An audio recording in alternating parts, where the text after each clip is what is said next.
What's going on, y'all? Welcome to Pool Counter Boxing. We got the fight. We got the fight that we all been waiting on, the Errol Spence Jr. versus Terence Crawford fight. Y'all, let's get it. Oh, well, everybody know who I want next. I want Terence Crawford next. You're gonna make that happen. Huh? You're gonna make that happen. Oh, definitely. That's the fight that I want. That's the fight everybody else want. Like I said, I'm going to get these straps and I'm going to go over there and take his shit too. All right. Errol, congratulations. Terrific fight this evening. Thank you, man. Now, strap season, y'all know what time it is, baby.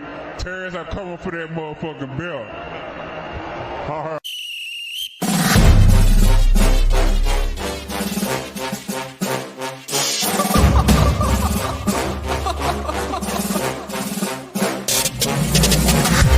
I'm not catching fades anymore. Gotta keep my hands clean when they come for the board.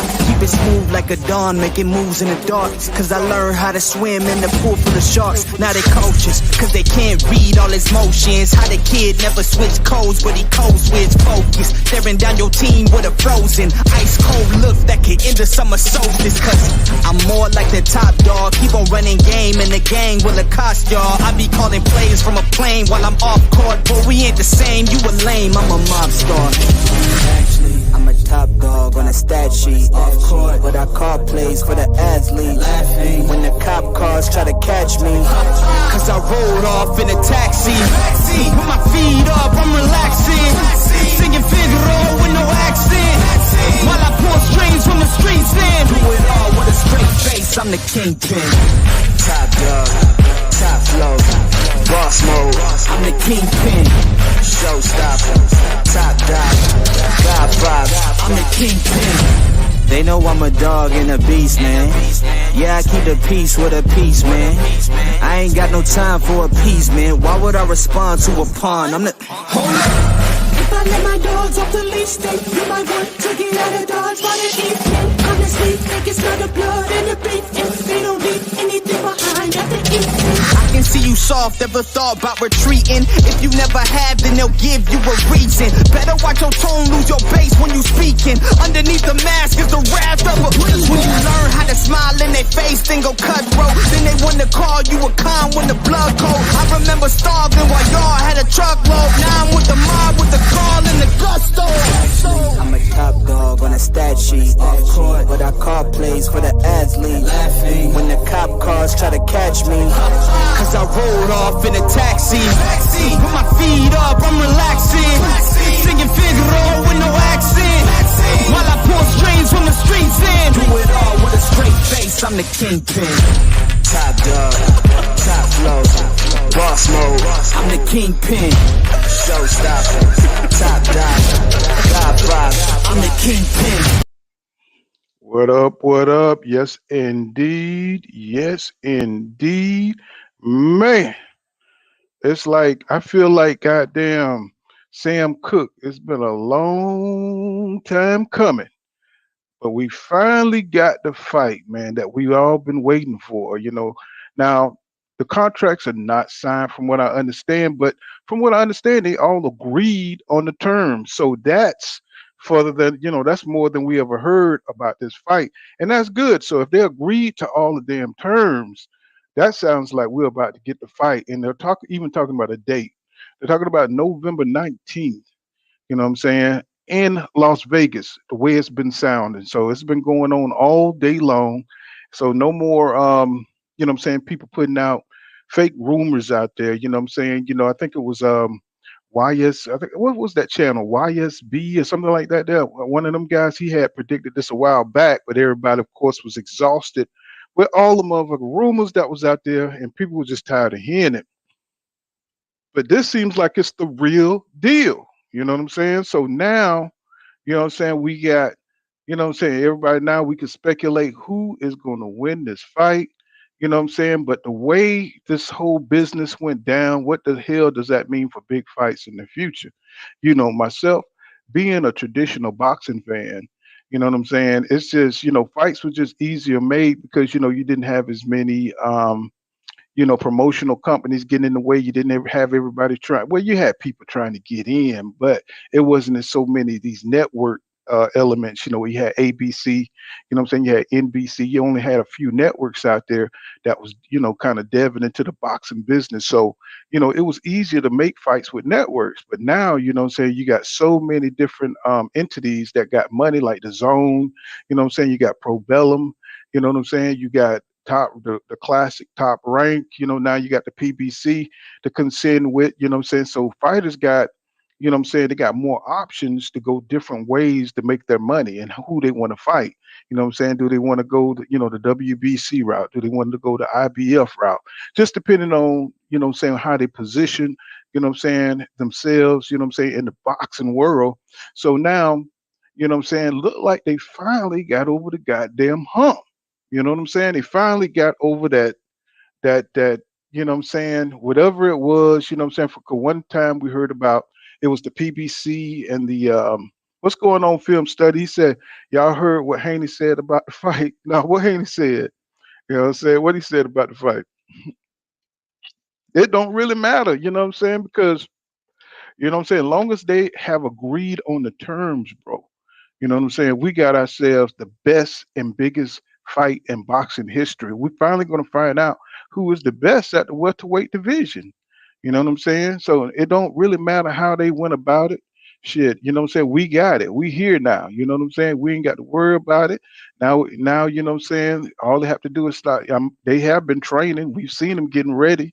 What I'm saying? Errol Spence Jr. been keeping his weight down. What I'm saying? Terence Crawford, we've seen him in training. What I'm saying? Over there, what I'm saying? Being at snack, what I'm saying? Being amongst his people and exercising. We've seen the videotapes. So really, these dudes are probably about ready because they've been planning on this shit for a minute. What's going on, Leonard? What's happening with you, my brother? What's happening? Brother, man. It looks like we might be getting that fight after all. The other Yes, day I sir. was so pessimistic, I didn't know what to do. You I were thought the fight. blind, but now you see. I say so. I was wrong about that. I didn't think we were gonna get this fight next, but it's Mhm. looking like we are.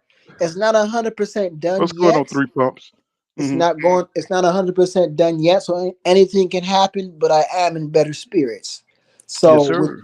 so I'm looking a little bit more optimistic. So I'm gonna assume it's more of a chance for it happening than not at this point. But with that Hmm. being said, we're gonna have to kill some narratives. First Hmm. narrative, this kills a narrative that EJ was ducking and then he wouldn't try to fight him next. That narrative has been debunked. This also kills the narrative that some fans were saying that Terence Crawford deserved 50-50 Hmm. split, even though he did not. So we got to call a spade a spade. He deserved a fair B-side split. And according to Coppinger, he did get a B-side split, which is fair. I think that, in life, you have to sit down and think and say, you know what? If somebody's better than me in a particular area deserves more, they deserve more. I still have Terence Crawford above EJ on a pound for pound list, and I still have him having more accomplishments. But that does not necessarily mean that he is the A side, and that does not necessarily mean I believe he'll win the fight.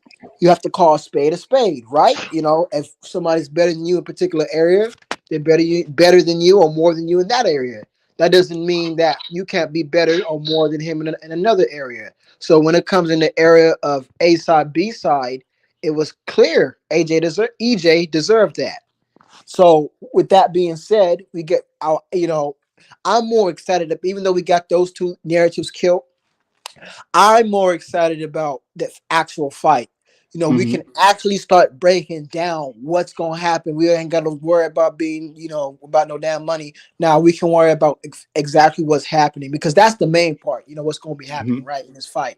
You know, Hmm. and so that's what I'm looking forward to the most. But we gotta kill. I just gotta put a disclaimer out there, and we can move on from it. We know who the A side is and who deserved it and who was kind of stalling it a little bit, if that's the case. But I won't go as far as saying that, but we at least know who's the A side in this, and we know we can kill the narrative that EJ was ducking. With that being said, pull counter. We can counter. We can actually now talk about the actual fight and what's going to happen in it, which is more important. Yeah, and we may have a rematch. What's going on, Grease with Fire? What's going Yeah, on, Dave Skates all day, Bear 24? What's going on, my yeah, brothers? You know what I'm yeah. saying? Yeah, from what I hear, there's a rematch because first they was trying to do just a one-way rematch, and I guess it's good that Crawford held out because we may end up getting a trilogy from this shit because we know beyond this fight there's no likely other fights that's going to be made that's big this big that's coming up, besides that's Anthony Joshua, Tyson Fury shit. But what I'm saying, we already know that Anthony Joshua, what I'm saying, he don't garner the, what I'm saying, that he don't garner the interest, what I'm saying, to see that fight play out because we already know, he's on the downside, what I'm saying, he's, what I mean? So, usually the heavyweight division, what I'm saying, devours everything. What I'm saying? In boxing, once you have two great heavyweights going at it, but right now, we it's Errol Spence Jr. and Terence Crawford is what's happening, man. That is the fight. That is the star division. That is what everybody been waiting on. That's what everybody want to see. So all these other fights, sort of like Javante Tank Davis and Devin Haney, we know that's not likely to happen soon. Or Loma, what I'm saying? Devin still got to fight George Camboso. So there's a lot of bullshit out there in the way of making another great fight happen. So right now, 147 is it. And then we got to wait till next year to see Jamel Charlo fight Tim Zoo. And that's going to be a good one, but it's still not on the level of Terence Crawford and Errol Spence Jr. And this is such wonderful news, Lennar. Man, when I heard this shit, I was just like, bro, I was riding around doing errands today, and I was just like, bro, when I heard this, it just made my whole entire day. It's almost like Christmas came early. You know what I'm saying? And bro, like you said, you could kill all the narratives. You know what I'm saying? Whether Crawford was chasing Spence for 4 years, or what I'm saying, was Aerosmith Jr. ducking Terrence Crawford. All that shit is null and void right now.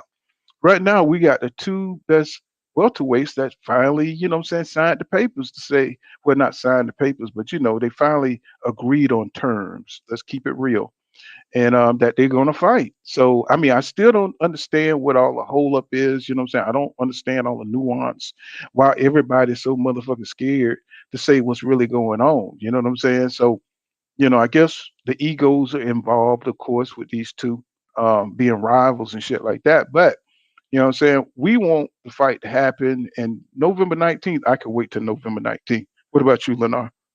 Yeah, it's kind of unfortunate because it was kind of the same thing what happened with Porter and Crawford. I mean, the fight only got announced like 2 months before the fight. We didn't have a long build up like Triple G and Canelo or these long build ups. You know what I'm saying? So Mm. that kind of sucks. If it is November 19th, the promotion, but of the fight. But that's the least of my concerns. As long as we get the fight and both fighters are at their best, it looks like they've already been in camp, so they have enough time to get ready and be at their peak.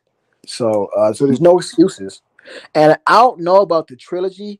I know there's a rematch clause, but I don't know if it said it. I think what it's, and if I Well, I don't. misinterpreted I it, think I I think if think it it's one was and it one, goes both ways. It if goes it both goes one ways. and one, if it goes 1-1, we got to have a trilogy, bro. Oh, absolutely, absolutely. If it's yeah, absolutely. But I think it was just a rematch, a rematch clause both ways, which is fair because both these guys are big threats to each other. And there's nothing's guaranteed in this fight. Like even though yes, I have EJ winning, but would it surprise me if Bud was able to pull it off? No, because he's that good, right? So I think it's deserve deserving of both fighters getting a rematch clause going both ways. So I'm totally okay with that, Hmm. because Well, a lot of because this will be the best opponent either of them has faced up until this point. So they just I'm okay with a rematch clause both ways. film study says that he says Devin Haney said that the boxer with the better fundamentals can beat that switch hitting shit. And what's going on? Three pumps. He says heard it's a two-fight deal. That's with that rematch clause in there. So, Yeah, and a two David fight Skates deal. yeah, David Skates all day says we might get that fried crawfish now. And Bear 24 says I don't think so. He said we should give money. They said, I don't think we should give money any more concern. Right. Exactly. You know what I'm saying? What's going on? Greeks with fire and 20. He says just make the fight, and I believe they will. Bear 24. What's going on? Ramen and Emily Jones going on. He says, good evening, pulling panel. He said, what's good, family? What's happening? Smooth groove boxing. What's happening, my brother? And Dave gets out there. He says Bud Orbit won't allow him to get a rematch. And well, it just depends on how it goes down in the first fight. And man, look how I mean it's almost I feel like we've traveled, what I'm saying, to China and shit to get this fight, man. I'm talking about like, bro, I mean, we done been on so many ups and downs, and I wonder if it's tactical, you know what I'm saying, between the fighters, you know what I'm saying, because everybody knows that Errol Spence Jr. has had trouble, what I'm saying, keeping focus, what I'm saying, between fights, and maybe this was a strategic plan by Crawford, what I'm saying, to kind of hold off to see if EJ will stay disciplined, And what he I'm did. saying. So I said, and he did. what you mean? Earl Spence is in the gym. No, I'm saying like, what I'm saying, like maybe he held out, what I'm saying, hoping he'll lose focus. You Oh know what I'm yeah, yeah, I saying? know. I'm saying, I'm saying he didn't. He's in the gym, Hmm. I heard he been in the gym. and You know he's what I'm been saying? sparring too. That's what I hear. I hear he's on his shit. You know what I'm saying? And he ain't gonna get off it. Look like it. So Phil Study says Bud getting snatched the fuck up, and I think that's on my face. He said I put that on my face. And what's going on, Courtney Thompson? You know what I'm saying? Film Study says his defense is not ready for that type of body onslaught. And that's something that Al Bernstein. You know what I'm saying? I like Al Bernstein, even though he be fucking up sometimes, talking boxing. Al Bernstein, you know what I'm saying? He's one of my favorite announcers, you know what I'm saying? Because he tried to be fair, even though, what I'm saying, I've been noticed he been a little biased here late in his old age. But, he said the same thing. He said that Spence coming for that body, man. That's the way he believes that Spence. Well, I mean, if you think about it, it's kind of like, duh. You know what I'm saying? That's Yeah, how EJ fights. You know what I'm saying? He yeah. gonna come at your body. You know what I'm saying? That's like And it's that's up. like that's like that's like asking Bud not to switch or asking Bud not to try to set up a counter. Like the duh. Right. Yeah. So what's going on, Don Sapansky, Yolanda? She says, okay, thank you for that super sticker, for that 149 super sticker. I appreciate everything that everybody donate to me. And Rami Emily Jones says these dudes took so long that I'm booked out of town on a paid speaking event that weekend, shaking my head. Mm. And see, that's the other thing about it, man. You know what I'm saying? People are trying to make plans. You know what I'm saying? If you want to go see the fight, and especially in Las Vegas, you know what I'm saying, during that, I don't know, I didn't look up what date it is, but depending on what they got going on, man, it's going to be hard to get, what I'm saying, to get rooms, what I'm saying, to set up if you're going to go there and stay and have a good time, what I'm saying, everybody get time off from your job and do all the plans that you need to do to go enjoy the fight, you know what I'm saying? So now that they don't put it out there, people gonna have to make adjustments and shit like that, man. Because what I'm saying, that's gonna be an expensive fight, depending on where you're gonna be seated at, and it's gonna be chaotic, man. That week, that I don't know if it's the weekend. That's why I ain't say the weekend, but it's gonna be real chaotic, man, for everybody. You know what I'm saying, to get settled in That to week. yeah, that week, man, because everybody gonna be rushing in at the Yeah. last minute, and Yeah. that fight I, is expensive as hell. man, Go ahead. I was hoping that fight was gonna be in the new Raiders stadium, man. Like that fight like that needs to be in a stadium. It don't need to be, Mm. MGM Grand. Forget the old guard. It needs to be and I would have loved that, man. I think this Well, fight deserves the stadium fight, bro. the And I think problem it's is the but, hardcore fans. Well, the problem is the hardcore fans. We know how big this fight is, but what do the casuals think about it? You know what I'm saying? I know but Spence it's no, got some. it's big enough because let me tell you why. If Spence and Ugas could sell what 40,000 tickets down near, you don't think they can at least get to because the Raiders stadium only holds 60. So Hmm. well, maybe a little bit more with it being a boxing ring, but so well, let's just say 65, 70. You don't think it can at least get up to like at least 55, 60? Nah, Well, it'll pretty much pack it it just out. depends. I've been watching Terence Crawford, saying, play basketball. I've been seeing him, saying, like getting Interviews. endorsements from Nebraska, you know what I'm saying, and with the football team, I've seen that commercial. I've seen him trying to, expand his profile, which is great. You know what I'm Yeah, saying? great. I just wish he would have done this shit 12 years ago. Yeah, And had he done this thing a couple years earlier, we could be maybe talking about damn near a 50-50 split. But it's too late. Well, it ain't even a split for me. It's just that getting your name out there, so Oh, okay. everybody, what I'm saying, getting your name out there. So, and the same with Spence. You know what I'm saying? Spence, even though he started late, which was his problem, and he really didn't have the biggest names. You know what I'm saying? Besides, Danny Garcia, Mikey Garcia, and Kell Brook. You know what I'm saying? But you have to go out there and really promote yourself on a bigger stage. And he did that. I mean, he got with Dallas Cowboys, he got with Jerry Jones and tried to, expand his brand. But And these Yellow Beezy, some rappers, Yellow Beezy and stuff. They got a couple mhm. hits. You know. But these guys ain't popping like that, and Yeah. I'm not sure about the younger guys out there, you know what I'm saying, are interested in boxing the way the old heads, are, saying, like back in the day, you know what I'm I saying? will say this. Oh, my bad. Go ahead. Yeah, I'm not sure that saying boxing, what I'm saying, is hot like that, like it used to be, because a lot of people don't know who Errol Spence Jr. and Terence Crawford is. You know what I'm No, saying? no, So, they don't. But I will say this: for this particular fight, I have hmm heard some casual talk. Like my coworkers have talked about it. I really, see the fight. Yes, some of my coworkers, I'll say about two or three of them know about it. Um, so there have been a little rumblings here and there that oh no, I probably like three or four of them probably have talked about it. So yeah, it does have I won't say a casual pool, a semi casual pool. That's what I'll hmm say. hmm So I think that pay per view wise, I don't. Okay, what do you think it does? well, it's really hard to predict that. They say 500, 500,000. That's what they say, but Who because we so close to the sport, we think it's going to do more. You know what I'm saying?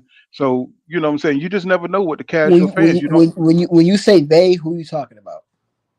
When I say they, I'm talking about like the casual fans. Well, you're talking about as far as the prediction, talking about Yeah, when you say Showtime, 500,000, you said they say. Stephen Oh, okay. Espinoza.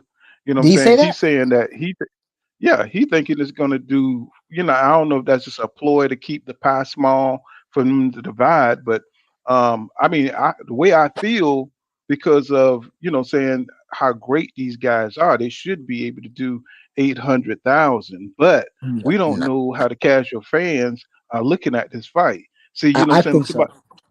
Well, I think it does about 500. I don't really see it no more than six. I'd be surprised, bro. I think he's but about right. we I think. we just don't. Yeah. Go ahead. We just don't know what the exposure is amongst the casual fans, because if the casual fans, if they get a hold of this shit, it could do a million. You know what I'm saying? If It this just is depends promoted on. right, you can bring in some definitely bring in some revenue just because of yeah. I mean, if because I know Earl Spence and Terence Crawford did know celebrities in high places, so if they can get them to post it and just what I'm trying to say is because this is such a high level fight that if you promote this right, like because it's just such a like I mean pound for pound undefeated, like you could promote this. Okay, Sugar Ray Leonard versus Marvin Hagler 2.0. I mean you could promote it in that vein, and if you Hmm promote it right in that vein, I mean out it could definitely get up to like 800, 900,000 if you were able to do it like that. You know what I'm saying? So hmm I think hmm that it has the potential, if marketed right, it can do those type of numbers. But that's if it's marketed right. But if I'm just saying under normal circumstances, like 500,000, I mean, I wouldn't be surprised for 400 either, but but 600 at most, So that's kind of like what I'm feeling about it. Well, with all that said, man, this is like the first time I've seen, what I'm saying, such a fight that was just so well, despite this, besides the Deontay Wilder versus AJ, being negotiated. This is like one of the most difficult negotiations I've ever seen, bro. You know what I'm I think saying? it's worse. Yeah, well, you know what it is? It's the spirit. of it. We don't see both fighters, you know what I'm saying, really revving up to go at each other. They're just so nonchalant about the fight that it's. I think it's the hardcore boxing fans that are more excited than the damn fighters. We are more geared up to fight each other than the fighters themselves. True. You know what I'm saying? You can True. go to any panel and start talking about who's going to win the fight and why, and you got a fight on your hand, right? True. So you want to see the fighters have that same kind of smoke, and you know what I'm saying. I think that's what's kind of killing the fight too, because we don't see that animosity towards the But you fight, know, towards they each other. being careful about that. Errol being careful about that, to be honest, because he did say like he not gonna say nothing else after, you know what I'm saying, they had that little Twitter back and forth. He Right. said he not finna say nothing else. He done with that shit. And it is no Okay. point. That's not gonna get you nowhere. He's going back and forth with his offers now. Shit, you know what I'm saying? He took that shit to his legal team and let his legal team send the contracts back and forth. He ain't got time. He's saying the term sheets. They send the term sheets and shit. Fuck all that Twitter back and forth. He seen that shit wasn't getting nowhere. And bro sensitive. Terence Crawford is sensitive, pal. Yeah, So he, like he how them women like, how a woman like, what I'm saying, you say something real cute and they just go all in and shit. They just be like, "That's why your mama dead," and saying you like, exactly, you be like, you like, know what I'm "God saying? He'll damn." just say some shit like, bro, he said that man was a drunk. Like, he was like, man, I'm not finna say shit after that. Nigga, like, you got it. I'm done. He said I'm done, and he didn't say he kept his word after that shit, bro. But Yeah, check, yeah, but but check, but check this out, y'all. Um, if they're talking about a trilogy, right? Um, I think Earl takes this one. I think that Bud's best shot is probably taking the second one, and the reason why I say he has a better shot in the second one is because Earl would have spent more time, um, at welterweight. Not at his natural weight. Well, not that, but struggling to make the weight. And I think, of course, we all know that the people who are like, not saying EJ's not a boxer because he can do both. He can bang and box, but Crawford's even more versatile, so he would have downloaded more information on EJ to be able to win a second one. You know what I'm saying? They say the boxer can always adjust and kind of like win. You know what I'm saying? But I think if it's at 154, or I think that if it's at 154, EJ wins regardless. And I think EJ takes this one, and I think that if it's a rematch at 147, that Bud has a better shot just because he can adjust. Because we know Crawford's great at adjusting, and it's at 147. But also he may not, depending on if EJ does enough damage to him the first fight, because we can definitely I was hurt us just finna say over that. the. But to say that, so it kind of depends. Assuming he doesn't do any type of critical damage like he did against a lot of other fighters, you know what I'm saying? Then I think hmm I think I think Bud would have a better shot taking the second one than he would the first one, and the third one, I definitely would have to be at 154. So I would favor EJ on the third one, but I think his best shot is the second one. What do you guys feel? I feel like I feel like if Errol come out strong that first fight, he gonna Bud gonna opt out. Like if he stop him, if Yeah, Errol stop Bud, he not finna opt into that rematch. Like that shit just nah, gonna be null and void. You feel me? yeah, So Errol gonna move up after that if that happens. But if it's that good of a fight, you know what I'm saying? They going back and forth 12 rounds. You know what I'm saying? That shit like because motherfucking and Sugar Ray exactly, and Tommy Hearns the second fight, man, that shit gonna be amazing, bro. Like yeah, because like when you think about it, like if nobody gets knocked out, right, and we go into a trilogy, EJ should win. And I expect him to win on decision points because his activity is too much, right? So he should hmm win because if you think about it, nobody's picking Bud to win by decision. Really, people are picking to win by yeah, knockout. But I see on the other side of it, people are either picking EJ by decision or by knockout, right? So I think that if EJ takes the first one, which I truly believe he will, then I think Buzz, if because imagine this. So if he wins the first one in a close decision, Bud would have a better shot in the second. Not saying he'll beat him, but hmm he'll have a better shot the second time round just because of the adjustments and because EJ's still making 147. You see what I'm saying? I think they have man. the rematch because they know how much that pay per view would sell after that first fight. That first fight is gonna be a fucking banger, bro. They know that, and that shit is gonna fucking sell, fam. That shit is gonna sell after that fight, bro. Bro, that shit gonna attract all the casuals, my nigga. But Because this all of the fight big has to. fights that happen, it kind of dictate how the fans look at the sport, bro. That Hmm. shit is gonna make the sport look better, bro. Folks stop Absolutely. fucking with boxing after Mayweather and Pacquiao because that shit was boring. Let's be real, fam. That shit didn't do good for the sport. So everybody stopped watching that shit because they said that was some clown shit. That shit was fixed. Right. All that shit, bro. So they see a good ass fight against them two dogs, fam. Bro, they gonna come back. Yeah, Hey, and man. and Like why? what do you think? What do you think, Paul, about my assessment? Well, I mean, what I'm saying, I think this fight here, I think it's going to be two fights. What I'm saying? I think EJ is going to win, what I'm saying, the first one, right? And I think Bud is going to really want that second fight. What Hmm. I'm saying? He's going to press for that second fight if he lose that first fight. Hmm. And they may go up to 154 with it. What I'm saying? If EJ, if it's on his terms, if the rematch is on his terms, they'll probably fight up at 154 the way I'm looking at it, because I don't think EJ wants to fight at 147. 47. And Yeah. and plus, what I'm saying, he'll probably want to block that if he's undisputed at 147. What I'm saying? He'll probably want to move up so he won't have so much pressure on the line, even though the fight would be bigger if you fight him again at 147 with Yeah. the belts as a first defense. That would be an excellent fight, man. And you know Um, another thing. you And know what I'm I'm not saying? saying that I'm not. Yeah, and I'm not But, saying that Bud will win the second one. I'm saying he has a much better shot. I feel like. I hmm see them boys fighting for a What belt do, at what do you what do you what do you feel, 154 Paul in the Counter? rematch because well, I What do you feel oh think, my like Paul? my bad, my bad. I feel like you're gonna lose both of them. You know what I'm saying? I don't think Bud has the same kind of hunger that it takes to beat EJ. I think right now EJ is in his stride. I think he understands that this is his signature fight that he got to win. So I think his mindset is on a whole nother level, despite Crawford's skills. And you know what I'm saying? I'm not putting Crawford skills down at all. I mean, not that he don't have a chance to win, but I just don't think he's faced a dog like EJ. And Yeah. I don't think he's been able to he's the better athlete in all the fights that he's had. He's the better athlete. He's the quicker athlete. And in this fight, I just think EJ is he's the bigger, better dude. That's a lot tougher.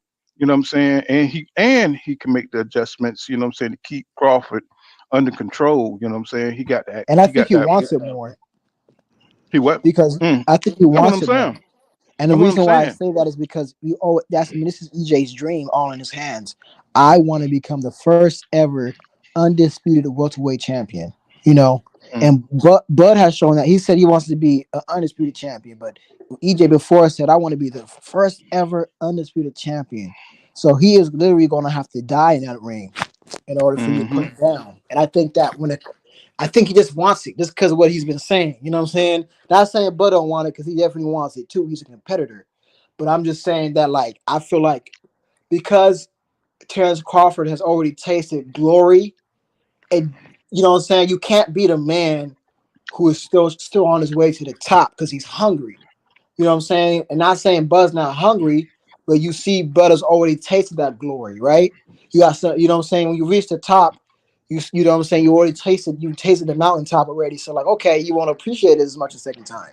You know what I'm saying? But Well, when you haven't, man, you'll do anything and anything to reach that mountaintop. You know what I'm saying? So I just feel like, I think he wants it. I think he'll want it more in the fight. You know, if it gets down to the point where these guys are fighting like Muhammad Ali and Joe Frazier, and then these guys are about to drop, bro. I think that it's well, going to be Terrence I Crawford who look at drops. it. I look at it like this, Lenore. You know what I'm saying? Terrence Crawford actually feel like he's done um, everything in boxing. He thinks he's done it all. Yeah, When he got undisputed at 140, and that's bad. That's bad because what I'm saying, he don't feel like he needs this fight. And see, yeah, that's where he would. That's where that mentality is what I'm saying. Not his skills, not his, what I'm saying, his ability to win. It's that mentality that he's going into this fight that he don't really receive. He, He he's acting like, self-made. He thinks he's self-made hold on, hold already. on, hold on. He acting like he don't respect um Errol Spence Jr. abilities in that ring. And that's what he's trying to come off as. Now, I don't know if that's true or not, what I'm saying, behind the scenes, but he's acting like he got this dude, like because of everything, what I'm saying, he's able to do to other fighters. And I've been watching boxing for 40 years. And when I tell you, when you don't stay on top of your shit, when you don't keep your competitive edge, what I'm saying, that's when you get falumaloon. That's when you get bust up in What? the ring. Falumaloon. Oh, that's my I never word heard over here that at one. Fukan. That's when you get Falumaloon. You know what I'm saying? Because he haven't fought nobody who can push him to the limits. Now, either that's going to do one or two things. That's going to that's going to push Terence Crawford to another level, and he show us some shit why he's pound for pound number one, right? And Mhm. he going to pull out some other shit to break down a rough, tough pressure fighter like Errol Spence Jr. Or what I'm saying, we're gonna find out that he's gonna get exposed. What I'm saying? So it's either one or two things gonna happen, what I'm saying? But we got a fighter in Errol Spence Jr. who can push him to those limits. And that's the problem with Terence Crawford resume. He never had anybody on that list to really push him. He had little dudes. He was always the better athlete. He was always the faster athlete. He always had the advantage over everybody he's fought. But now like when you look in the past and you look at somebody like Terry Norris, you look at, what I'm saying, the Sugar Ray Leonard, you look at the Hawks, they always had somebody in there that was 50-50, that could beat their ass. And that kept them, that pushed them to the next level to be better. Right. Yeah. But when you get in the ring and you can just beat up everybody and you could just like Canelo, what I'm saying? As soon as he came across somebody who can box, somebody who wasn't gonna fold, he folded because he wasn't used to that. You see what I'm saying? He wasn't used to somebody who can make adjustments and take a shot on the arms, what I'm saying, and hold their ground and had the willpower to will through that pain. What I'm saying? That's Errol Spence Jr., bro. You see what I'm saying? He's somebody who could Yeah. take a damn punch and keep coming. Terrence Crawford ain't used to that, bro. If he hit Errol Spence Jr. with something he don't see and the motherfucker's still coming, the motherfucker's still coming. That's a problem. That's a Yeah. problem. Man Yeah. down. That's a problem, And, bro. You yeah. know what I'm saying? And So, and that's what I'm yeah. saying. He haven't fought nobody that kind of athlete before. Somebody who you can beat up and they come right back at your ass. You know what I'm saying? Get right in your face. Mm-hmm. Mm. And what's and you made a great point when you said you have one guy who's saying, I'm self-made already, right? This Mm-hmm. fight is beyond me. I'll make it to the Hall of Fame. I don't know about him though. All these type of things. I'm not saying he's not hungry, but you've never heard Errol Spence ever say anything like that. You know what I'm saying? These You never next, heard no boxer. You never heard no boxer say no shit like that. yeah, you know what I'm No, saying? Like no knowing that he has boxer. this big legacy fight in front of him and he's like talking like that. Like that's not I've never heard that from EJ on his side. So, I have to be forced. If I'm talking about who's gonna be hungrier, with that being said, with what Bud has done and what EJ has said, talking about I want to be the first ever undisputed champion, I have to give it to EJ. You know what I'm saying? Uh, So John Turner, he's a big Bud supporter. He said I saw the interview. He said Bud doesn't want to appear too cocky. That's cool. That's cool. You know what I'm saying? But now it's time to, what I'm saying, flip the switch put and up let or them shut know. up. Yeah, flip the switch, man. You know what I'm saying? Hey, you know what I'm saying? Hey, I've been chasing this dude for 4 years. You know what I'm saying? Whatever rhetoric he want to come up with and just let it be known that he's gonna be victorious. You know what I'm saying? That's the kind of shit I want to see from Bud Crawford. You know what I'm saying? I don't want to see him, what I'm saying, laid back. I don't want to see him act like a fool, but I do want to see him, what I'm saying, have some kind of a spirit, some kind of, what I'm saying, some kind of, menacing, what I'm saying, energy around him. You know what I'm saying? Right now, he just seemed like somebody cool, big brother, you know what I'm saying, just hanging out and chilling and shit. You know what I'm saying? And I'm saying? Now and it's the same on the other side with EJ, even though he came out with a tweet saying that he liked to beat the desire out of motherfuckers. I thought that was awesome. I thought that was awesome. You know what I'm saying? He liked to beat the desire out of folks. You know what I'm saying? You know what I'm saying? I'm That just yeah, that's paraphrasing. somebody who has like That's I, that. wa- That's I, what I'm talking about. yeah, I'm gonna clench my teeth and I'm gonna dig down and I'm gonna keep coming forward. You know what I'm saying? Hmm. That's a good whether it beat the desire. I mean, that's me. You clenching your teeth and you just digging down. You know what I'm saying? So Hmm. that's what I got from that. You know. So hey, Yep. man, it's somebody we got a little, and I love this. We got That's somebody who that's for you. disagrees. Who's real? Who's real? Said the fight ain't never gonna happen. So I put a link down there for who's real. See if you want to A come Mac, on up. a Mac World. He says that it's not happening with Bud, man. Join the panel, man. We love to hear other people's perspectives, man. We with the smoke. What's going on, John Kramer? I see you out there, bro. W Nibbles, what's going on, brother? B Murray, what's happening, my brother? You know what I'm saying? Modern King Boxing, what's happening, bro? And JV and Mac World, what's happening? He said, listening, y'all, Crawford is God gift. He said he is manifest in diamond armor. He said, era is just an obstacle. He said Crawford is getting ready to seal his legacy with the top three able to do it in boxing history. Hey, we got That to should see be it. a beautiful That's what we fight, want to man, bro. see it, bro. We want to see it. Not necessarily 300,000. Was Floyd's first pay per view, and Wilder was only getting that before Fury fight of 800,000. And Joan Turner says Bud doesn't feel like he's accomplished everything. He wants Errol, then Charlo. Pull. He said, "Pull, you're wrong." He said, "What's up, chat?" You know what I'm saying? I respect it, bro. You know what I'm saying? I could be wrong. You know what I'm saying? I don't know every goddamn thing, but you know what I'm saying? These are just my opinions. You know what I'm saying? B. Murray says, "I think Bud isn't built for a beating." He said if that's you know what B. Murray, I say the same thing, bro. He's not used to getting tagged. You know what I'm saying? He's not used to people going through what he can dish out. You know what I'm saying? And get to him, and you know what I'm saying, and do and return fire. He's used to, you know what I'm saying, being able to dissuade people from the outside. And that's why this fight is so freaking good, bro. It's this why this fight's so good. He said he thinks he will retire. Um, Film study says he's talking to Turner there, and I think I'm caught up now. So 3 Pumps says Crawford won't give Spence no bulletin board material. He says Crawford better not talk no trash. No, you know what I'm saying? I want to see him talk trash. You know what I'm saying? He threw a punch at Jose Benavidez, you know what I'm saying? And this fight is more emotional, you know what I'm saying? It's deeper, you know what I'm saying, for both of these fighters, because you know what I'm saying, the build up for all these years, you know what I'm saying, talking trash. You think EJ forgot about, you know what I'm saying, them calling him a drunk? You know what I Man, mean? that nigga got All the screenshots wishes, of that shit. all the motherfucking wish wells for him to die. You know what I'm saying? When he Whoo, I was remember that. when he was car crash that he'll never fight again. You know what I'm Whew. saying? Saying he's drunk driver, you can't drive, and you think that man forgot about that? That man is so Whoo. motivated, y'all, And and exactly. and that's why this fight is going to be so good. And I'm not saying that Bud couldn't win, even beyond that, because we styles make fights. You know what I'm saying. I've watched Mike Tyson get his ass beat up by somebody named Buster Douglas, and man, when I tell you, I did not see that shit coming. Um, I mean, you could have pushed me over, man. A 3-year-old could have pushed me over when that shit happened, and anything could happen in this fight, y'all. You know what I'm saying? Both of these dudes are at the top of their game. Um, you know what I'm saying? I don't know what the hell Terence Crawford doing that snack, but you know what I'm saying? He said in the interview that when he's at the top of his game, when he's in shape, nobody can beat him.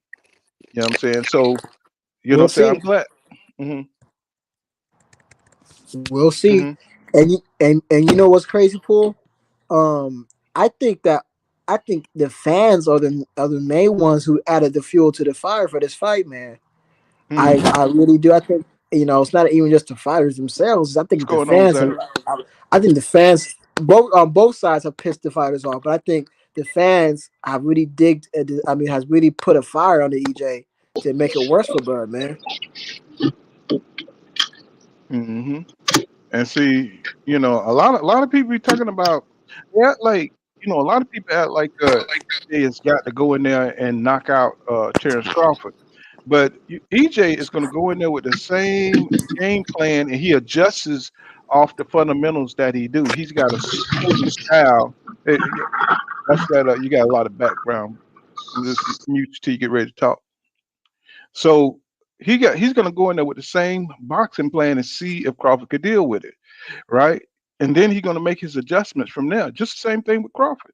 You know what I'm saying? He's going to go in there. He's going to size up EJ, and he's going to make his adjustments from there. Both fighters kind of do the same thing. I've never seen Bud do anything different than what he does. You know, he feels you out for a few rounds, and then he starts to make his adjustments, trying to catch you, trying to bring you into traps, and trying to catch you in the traps. He did it with Gamboy. I mean, you know, he has a certain regiment that he goes through to get to where he needs to be.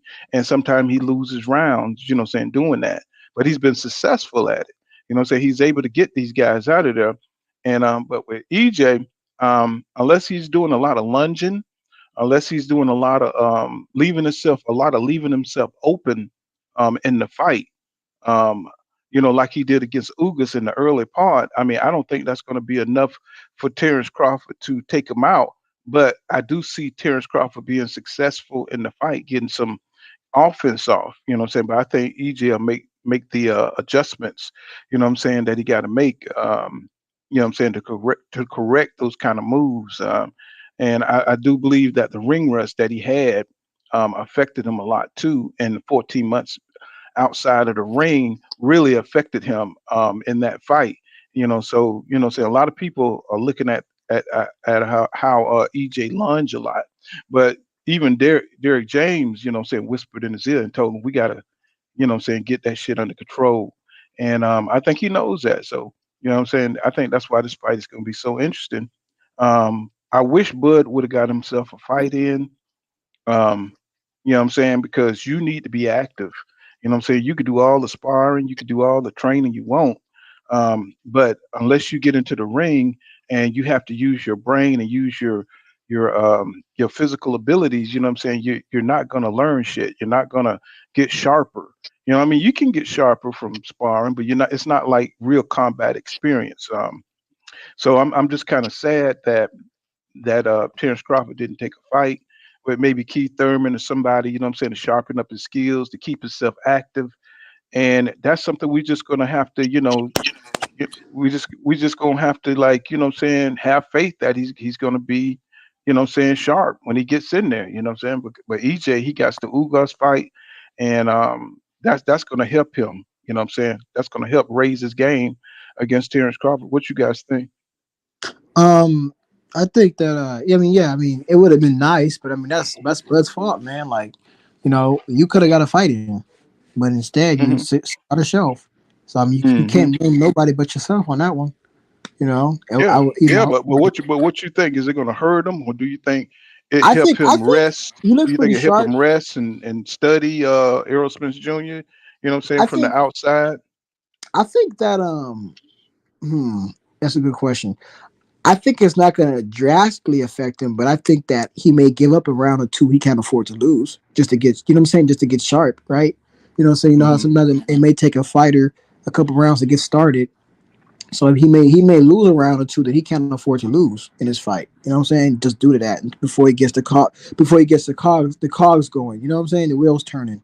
So it may affect him a little bit. I do think it'll affect him slightly though. Just I think it'll take him an extra round or two just to get going. And in this type of fight that's close like this, you can't afford to give up no rounds. So Hmm. I think it's gonna cost him slightly. Well, You he's not going to have a choice because of the way EJ fights. You know what I'm saying? He's always seeing how you react to that power jab. He's going to put that power jab out there and see what you do. Then he's going to start trying to direct your ass back into the ropes, so he could get off to those body shots. Excuse me, y'all. And his he's fight. gonna. Oh my bad. Go ahead. Well, I was just gonna say, somehow Terence Crawford is gonna have to dictate the pace. If he can't dictate the pace, y'all, if he can't take the pace away from Errol Spence Jr., if he allows Errol Spence Jr. to set the pace, it's over, y'all. It's over. You know what I'm saying? He got to push EJ back. He's going to have to give EJ something to think about. You know what I'm saying? And I know a lot of people really think that he could just run around the ring, but we know Terence Crawford don't move like that. like that no more. I mean, I really believe he don't move like that no more. Can he do it? You know what I'm saying? That remains to be seen.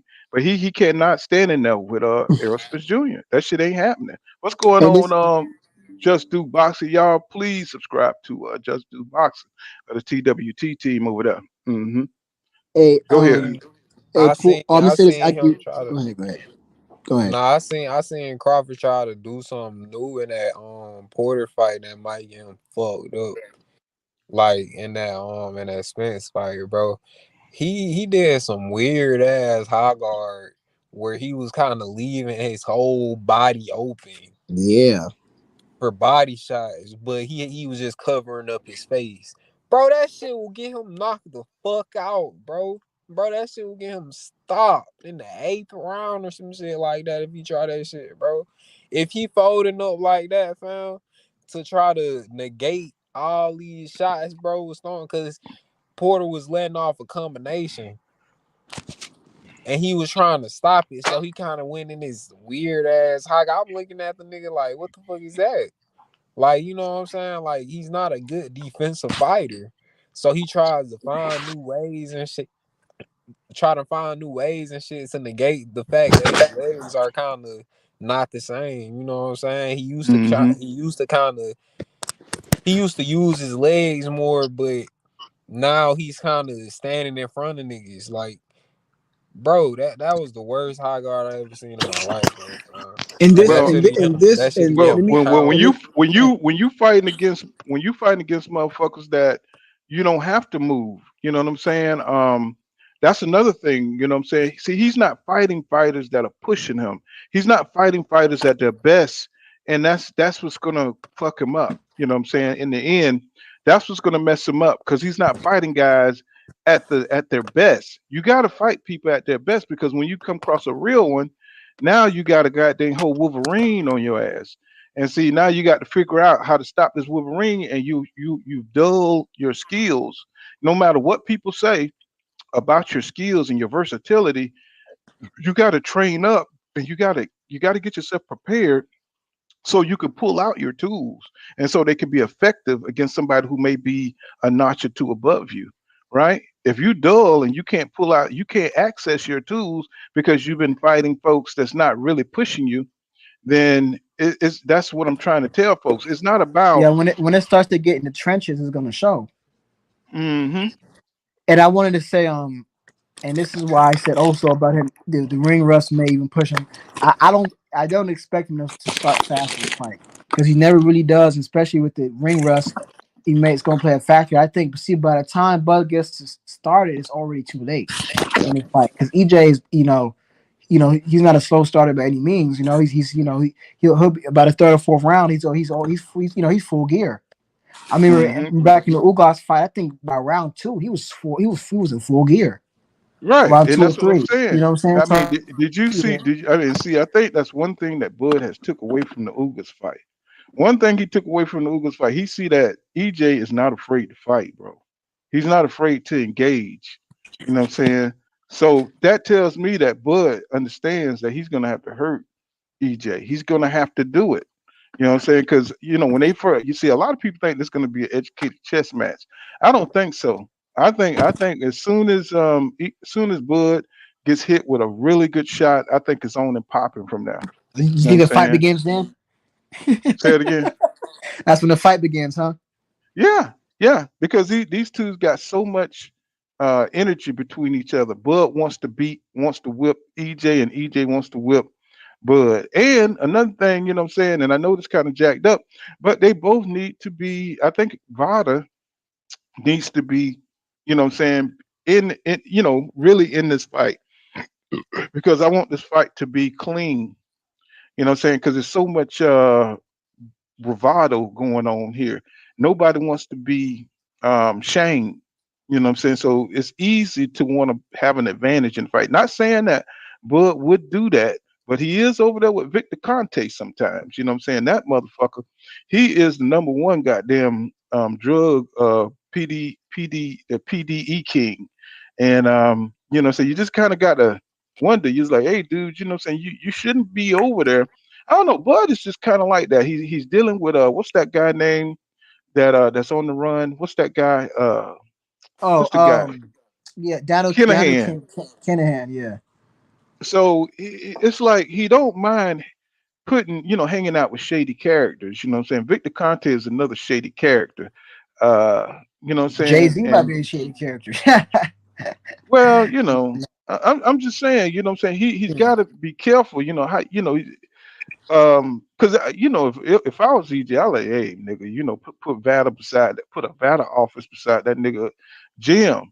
You know what I'm saying? Because you know what I'm saying? Because he's bulking up Yeah. already, and you know what I'm saying. Hey, this is a huge, huge mega fight, bro, and this nigga do not want to be embarrassed. So I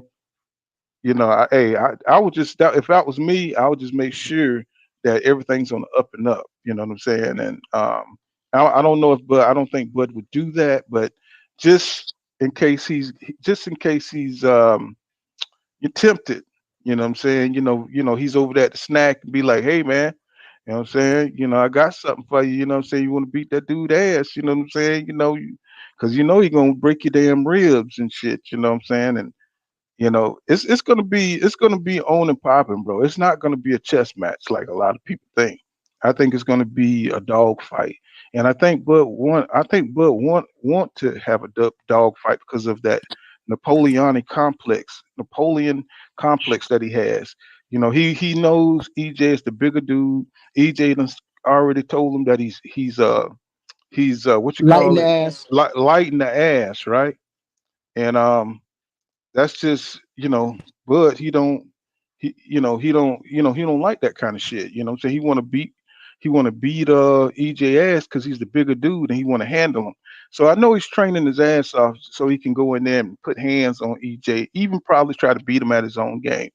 But I think that's going to be his downfall when he get into a fight with EJ, because EJ, that's his wheelhouse. That's the shit that he does. What's going on, King Judah? What's happening, bro? Y'all subscribe to Inside the Square Circle with King Judah. I love this man content. Along with Young Billionaire. I think he just went live. What's going on, Young Billionaire? You know what I'm saying? Great channel, bro. Great channel, man. I love your stuff, bro. You know what I'm saying? The swag is off the chain, man. I love it, love it, love it.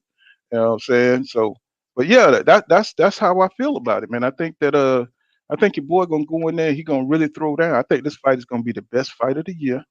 I think we're gonna get everything that we asked for. Um, I think this fight. I don't know how much the pay-per-view is gonna be, but whatever it is, I think it's gonna be worth it. Oh, I'll pay drop. 100 for it. No He said problem. drop. I just seen your thing film study. There you go. Young big enough. Y'all want to come up? Y'all come up. Yeah, man.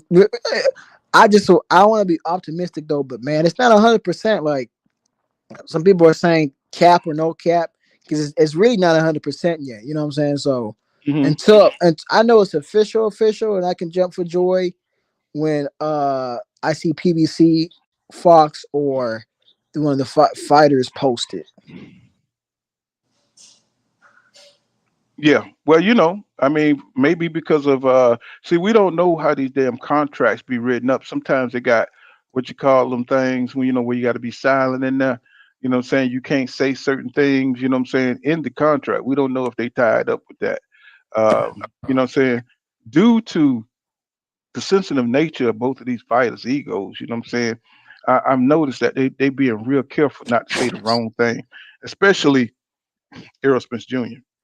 Because soon as he says something, you know what I'm saying, his detractors read into it, and they just try to spread the most craziest propaganda about what he says. So now he don't went radio silent. Because soon as he tried to get into promoting the fight, you know what I'm saying, everybody says he's arrogant, he's this, he's that. Um, you know what I'm saying? But we got to get back to boxing, y'all. We got to get back to letting these fighters, pop their shit. You know what I'm saying? And that's what builds the fight. When fighters talk shit to each other, you know what I'm saying? That's what makes builds the energy of the fight. And we gotta allow these two, no matter how you feel about you got a background. Huh.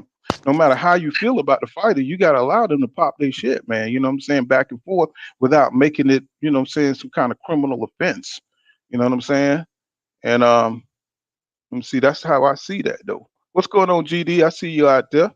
You know what I'm saying? What's going on? He said, definitely. He said, shit, I'll pay 100 for this. Yeah, me too, bro. Mm. What I about you? will. What about Yeah, I pay 100. Like I said, I pay 100. But what I will say is this. I don't think. I will say this. I think EJ has to watch out. You say he has to watch out for the drug testing, of course. But I think in the ring he has to watch out for the clinching. I feel like you? because Bud will clinch. So if I'm telling the ref, I tell the ref like, "Yo, ref, watch out for the clinching because he likes to clinch too much." That's what I would say. Mm-hmm. Because you ever Mm-hmm. notice he'll tie some. He's a wrestler. He's very good at tying people up, and that's gonna frustrate me in the fight if he starts to do that. What do Because you think? What do you think, Kill? Kill and went to sleep on. Nah, I just had background. I ain't want to be interrupting y'all build, but I think Errol gotta watch out for them body shots that Terrence be throwing, bro. He throw them bitches with bad intentions, fam. I Yes, ain't even sir. gonna Yes, he lie. do. And he got a vicious uppercut to the body, bro. Like when he throw it, when he let that shit go, he don't throw it as much, but that shit is vicious, bro. And Errol, he real good. He's nice at covering up his body, but he leave his body open at times. And I seen Ugas tapping that body and him backing up, and that shit had me like, and that shit kind of had me on the edge of my seat at the fight. You know what I'm saying? But he take him well. He's real like. See, I'm scared about it, but at the same time, I'm not. Though. You know what I'm saying? Because he don't care about taking a couple shots. He know he gonna take them shots, and he's open to it. But that could be a problem. That could be a problem. Them body shots, cause I don't know. I just the way he reacts on air. Sometimes Arrow kind of back up off them body shots, and I don't know. I don't like his reaction to them sometimes, bro. Well, I mean, That shit kind of scary. if you're gonna get in punch and rain, you're an inside fighter, and you Fact. want to inflict if you want to inflict damage, you're gonna have to take body shots. And one thing that I noticed in the Danny Garcia fight and the Ugas fight is that EJ jumps back. You know what I'm saying? When he gets hit to the body, he jumps back to take something off. You know, so it looked like the body shot done a lot more damage than it did. Sometimes he get caught flush, but a lot of times he do a lot of jumping back away from body shots. You know what I'm saying? And when he do get caught flush, you know what I'm saying? He takes them well. You know what I'm saying? He takes them well. He get hit to the Yeah, face. You know that's what I'm saying? what I was saying. Cutting out, kill. Hey, it. I, let me he kind of cutting out.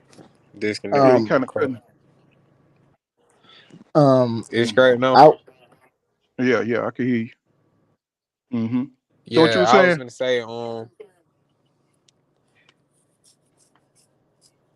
that's what I was saying. Kind of, I was saying like the way he reacts to him. I was saying like Hmm. he kind of he try to stay away from those more than any other punch, but cause he don't react to like other punches like that. He'll kind of just like throw his hands up to make sure, okay, next time I gotta put my hand right here when he throw this shot. Like I'll see him kind of make those adjustments in the fight.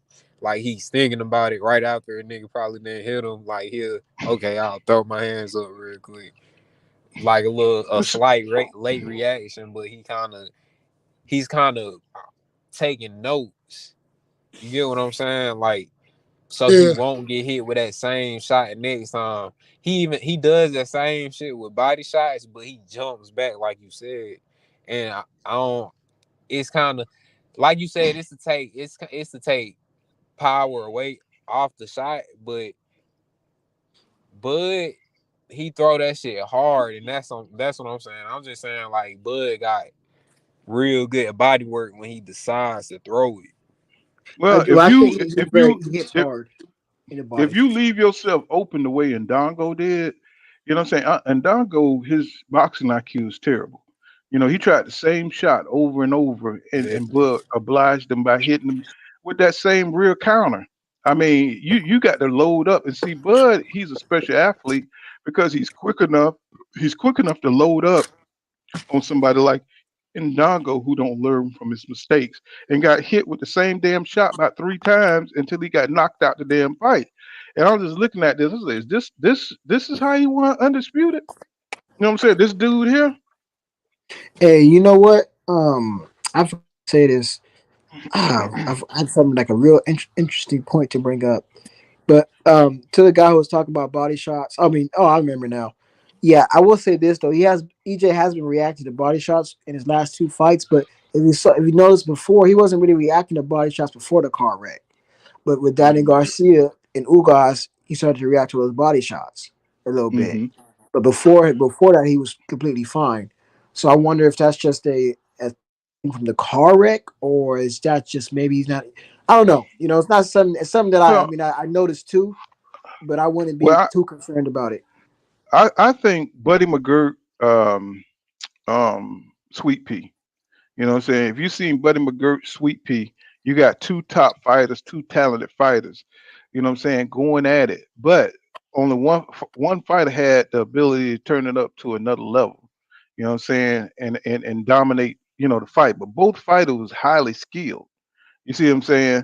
And so we got the same thing with Errol Spence Jr. and Terence Crawford. You got two fighters, so it's going to be the little things in the fight that put them on top. You know what I'm saying? Who has the punch resistance?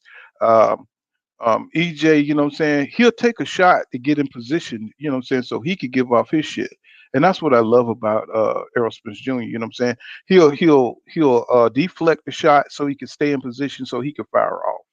And you know what I'm saying? A lot of people saying like, EJ can't take a lot of body shots and stuff. They saying he don't like, but nobody likes body shots, bro. You know what I'm saying? But EJ, he takes shots to give shots. And that's something that people don't realize. The guy is a damn throwback. What's going on inside? What's going on, King Jude? I see you sent the super chat right here. He said, "Yeah, I put the link down. Let me see. I dropped the link, bro. Let me see. And I dropped the link so film study and you guys could jump up on here if you want to. Yeah, he that's something he does, bro. You know what I'm saying? He deflects shots with his arms so he can stay in position. You know what I'm saying? So, you know what I'm saying, he can you know what I'm saying, he can give off his shit. You know what I'm saying? And I think that's what a lot of people see, you know what I'm saying, him taking those shots and stuff. He got to stay in range. So, you know what I'm saying, he could do what he want to do. You know what I'm saying? Yeah, I just dropped the link, fellas. You know what I'm saying? Nitty G says, I won't believe anything until they get in the ring. You know what I'm saying? Robin and Emily Jones says, even Ugas tweeted this afternoon that this was a great day for boxing. So I think that dude right there is a awesome warrior because, even after the beating he took from EJ, he wants another damn beating. He wants to fight Jerron Boots Ennis. That's a warrior. I love Ugas for that, man. The dude is tough as nails through and through. I just dropped the link, Judah. You know what I'm saying? Do you see it? Let me see. Yeah, I dropped the link, bro. You know what I'm saying? It's like, is the link working? Maybe I need to make another one. Let's see. Yeah, so that's why I love Ugas, man, because Ugas, he's all about the boxing, man. He's all about the real deal. You know what I'm saying? Let me see it. Let me drop. I just made a new link. Let me see. There you go. So let me see. Let me read some of these comments. Let me see. Thank you for that. He says, I don't know, but the link you sent was expired. Okay, I just refreshed it. You know what I'm saying? I just did a new one. Let me see. That must be why people couldn't get on.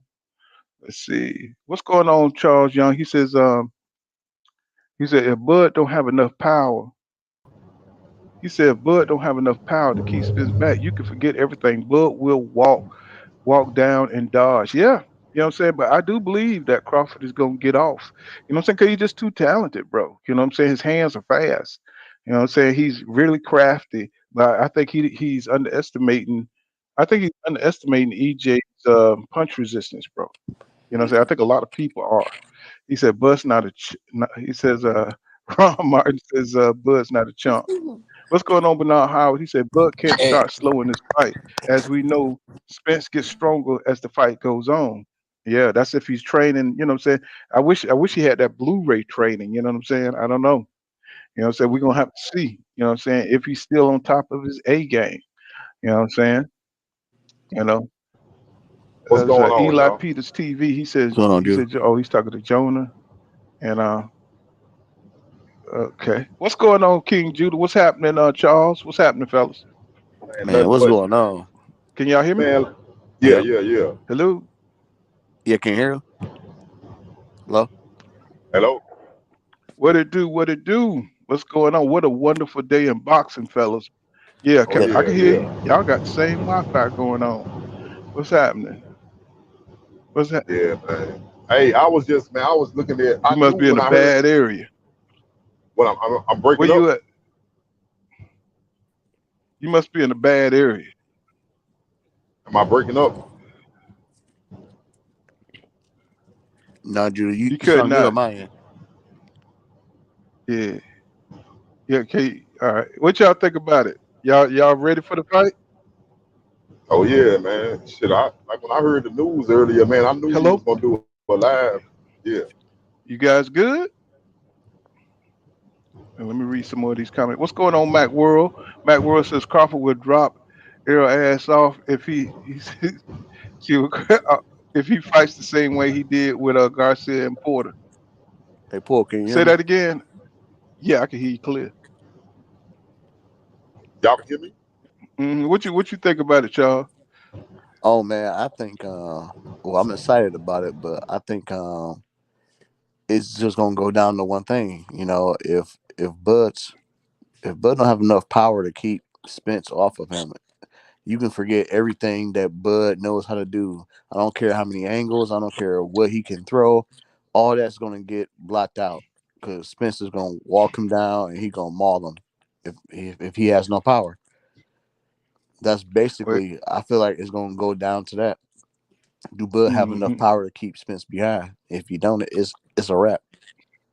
So you see what the first? How you see the first? 2, 3 rounds going. You know what I'm saying? How you see that going? I 'Cause I think think it's good. Go ahead.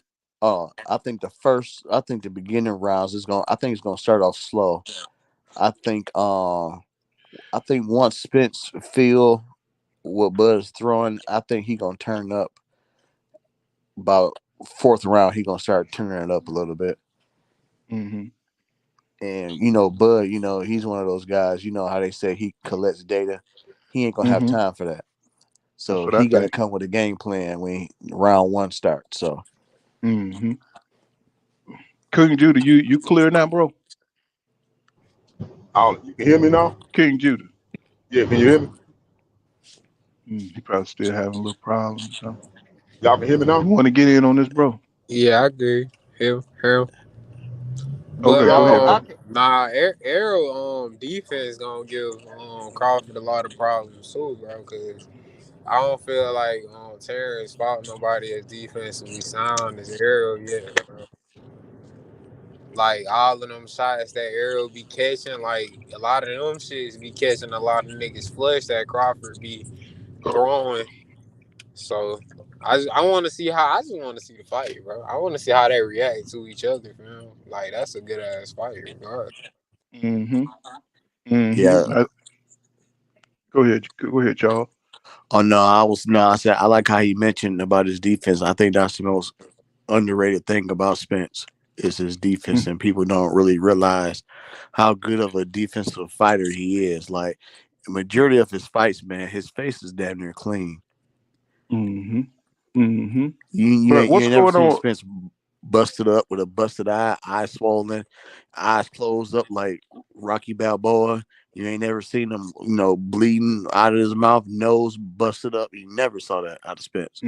That's true. That's true. What's going on up? You heard the news? You know, I already reported on it November 19th.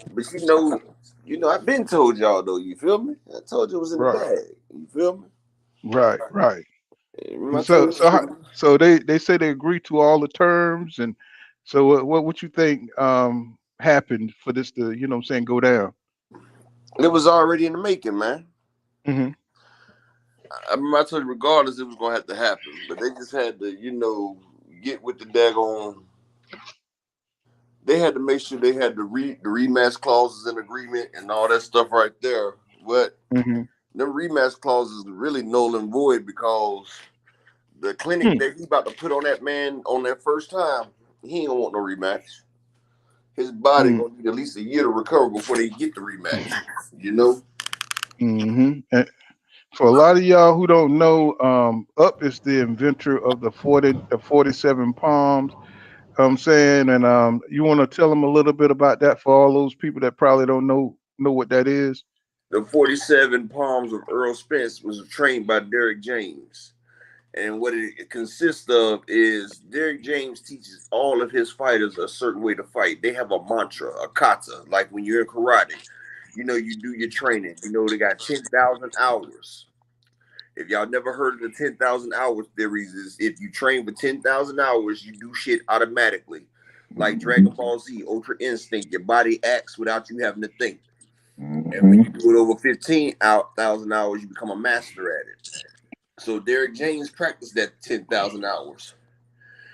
The same thing that Errol Spence does in the gym, you can place him against any fighter he fights, any punching bag. You can get him against the pad in the It's mitts. gonna be the same Same shit. Yep. combo that he does, he leads off the same way.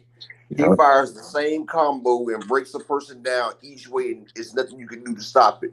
See, he's already got it ingratiated and ingrained in his system the way he's going to break you down systematically. And while he's throwing these punches right here, and he's coming at you with a furious pace, you have to think, try to block, and decide whether you want to punch or not. While his body is moving on its own wheel, and he's sitting there as he throws a punch with the left, he has his guard up with the right. He answered the phone with the right. As he throws with the right, the phone comes up with the left, and he's rolling as he throws. And he has a 47 hit combo that's gonna put you down. He goes body, body, head, body, head, and after a while, it's nothing more you can take. That's the 47 palms. That's The facts. 47 palm, baby. Hey, Motherfucker, I big love it. OG blood I love combo. hearing that shit. Boy. First 51. He's got the Hey, 31 hit. what Yo, you think? What you think about it, bro? What you I, want to I put on think it? I think the one thing we missing out on Errol Spence, especially the people that hate on him, is they mistaking him for a black fighter. Errol Spence is Mexican. You know what I'm saying? Mm-hmm. That's why I said he's That just text throwing them melt. punches. That text melt. That's why I said he's just throwing them punches. And as you Yeah. trying to concentrate and decide whether you want to throw with him If or you want to if you block, he's if you still take throwing. that black skin off him and paint him in some Mexican skin, his fighting style make perfect sense. You see it all right there, crystal clear. You know what I'm saying? He started Mm-hmm. in the Mexican gym. But Nah, now you put he that black skin on him, you add some of that black flair to him, that's what make him unbeatable You know, he started at a Mexican gym. for Hey, sure. y'all can hear me now? Yeah, yeah, yeah. Yeah, yeah, yeah. Oh, okay, he okay. a FBA. His feet too good to be a Mexican fighter. His feet, he got some of the best footwork in the game. I'm talking about like top 2 or 3. Yeah, but I Wilford agree with you, but Benitez you got to has remember good he's feet. still black. You know what I'm I saying? mean, He's still not all. There's some Mexicans with good feet. Look at Wilford Benitez. Like some of them had good feet. De La and Hoya and had good and feet back in the day. Who got some good Errol feet? got good feet, but it's still that shuffle step. You Yeah, know, Mm-hmm. I done seen, yeah. if you Yeah. go watch Earl first fight at 152, he bouncing on his toes, bro. Like he fighting yeah. Earl bounces on his like toes when Mayweather, bro. Lamont Peterson fight. Earl And bounces Mikey on his toes when Garcia. Mikey I'm saying go Garcia watch fight. the first fight at But you 152. know, if y'all really want to see Earl in action, y'all check out my page. I got the 47 bludgeoning palms of Errol Spence. I got it all broken down for you, and I got the perfect pistol punches of Jamil Charlo, and I got the stinging cobra into the pull I counter strike promise you, I'm of gonna look Frank that up. Martin. I got the stinging cobra into the pull encounter of Frank Martin. I got the perfect positioning pistol punches of Jamil Charlo, and I got the 47 bone destructing, body rupting, soul destructing shots of Earl Spence. That's what it's You don't called. know? Y'all don't know. I know. Ah. Yeah, because see, it's not just 47 palms, it's the 47 soul disrupting, body malfunctioning, defense disrupting, body shut ducting palms of Earl I Spence. had an argument with a dude last night. He talking about Errol Spence. Terence Yeah, Crawford let gonna me win because Terence Crawford a knockout artist and Errol Spence not a knockout artist. And I'm just hey, look, like, Earl got a higher knockout rate.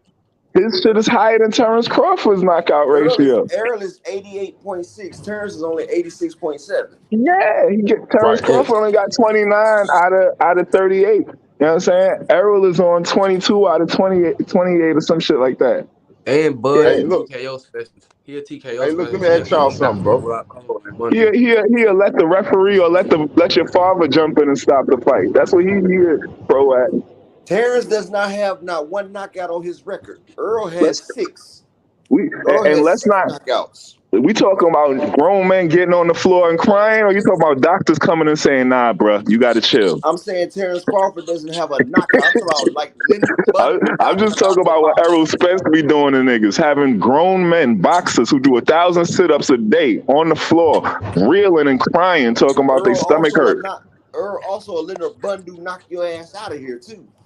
Hey, Let me get I this. don't Let me even get this. care about. Let me tell you, I don't even care about the knockouts. Once I seen how Errol Spence have grown men, grown boxers, these dudes do 1,000 push-ups a day, 6,000 sit-ups a day. These niggas is one, and he got these grown men in front of their families talking about, nah, let me bend down right now. Hey, you see, Kell Brook is his logo. That's the man down logo. Is Kell Brook. I didn't Let me know get that. let me That's get this super crazy. chat.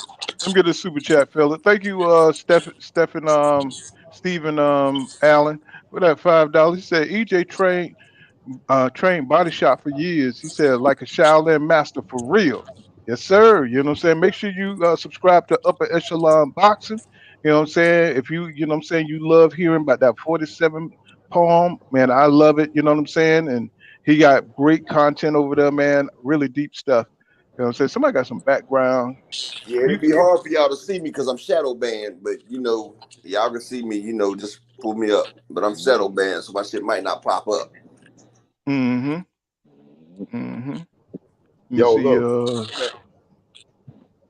Yeah, King Judah, get on in here, bro. You know, we've been waiting for you to say something. What you Yeah, got on your man. mind, Look. bro? I just want to say, I wanted to ask y'all a question, bro. I'm telling you, I seen something, bro, in the whole time we've been waiting on this fight announcement and everything we've been going through. Does it seem like to y'all, like for instance, we all knew that Terence Crawford was the B side. Terence Crawford knew he was the B side. He knew he Right, was gonna have to. He knew he was gonna have to acquiesce to Errol Spence just like we did. But he right. walked us around the block, had us waiting all this time. But all he been doing is gaining weight. Do y'all think he was buying time so he can put on some muscle before he signed that contract? It's Man, a possibility because you know he's gonna fight Jamel after this.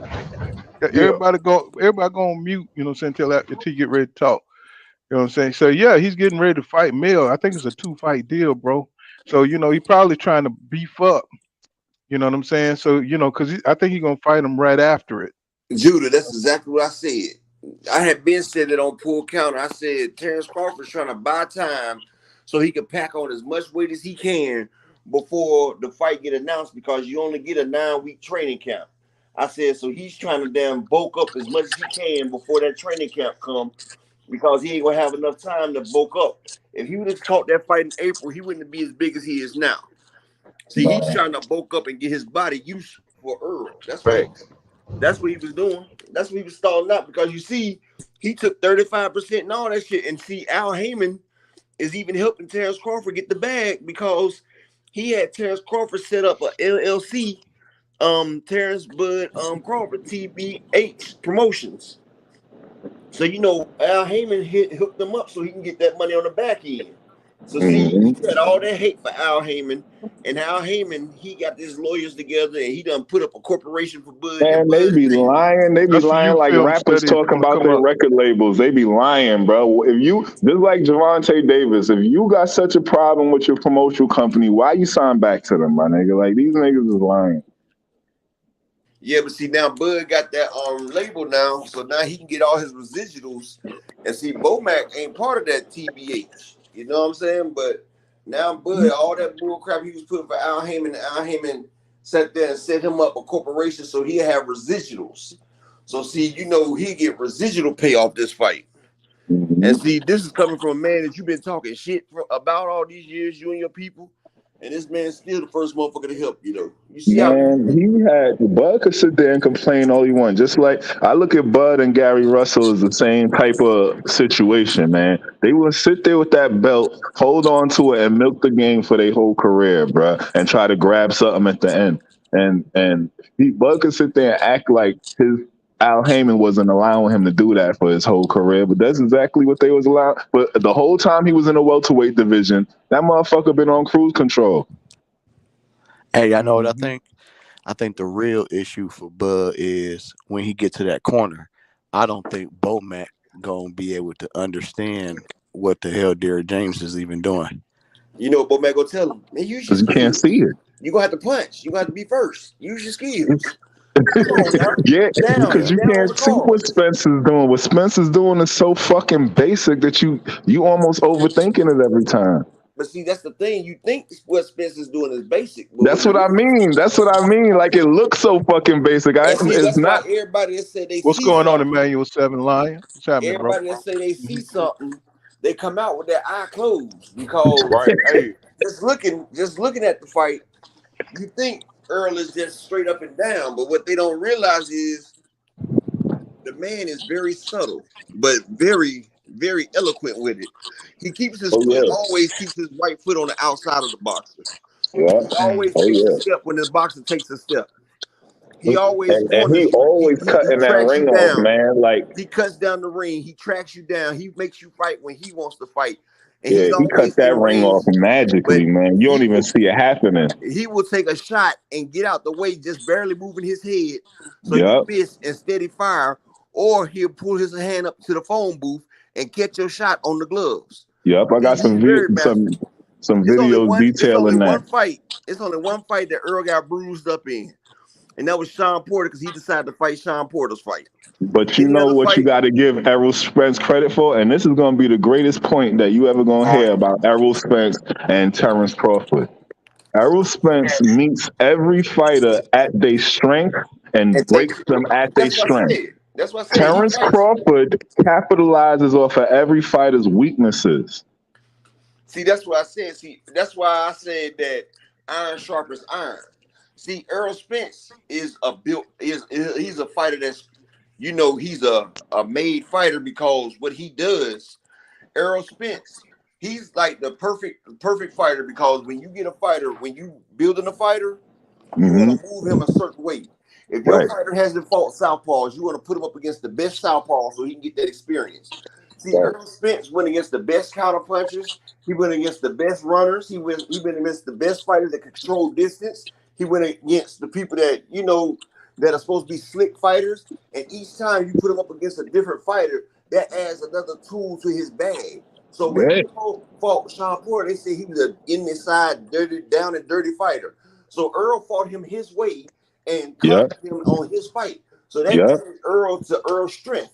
So when Earl fought Ugas, he used some of that Sean Porter plus some of that Danish Ugas with a little bit of that Kill Brook ale in there, and he got rid He of him. walked. I Each just told time. a nigga that yesterday. Errol Spence is the Highlander, bro. Like, Yeah, that's what I'm saying. Each fight, he evolves. And yeah. see, Earl Spence at his worst was when he fought Kill Brook.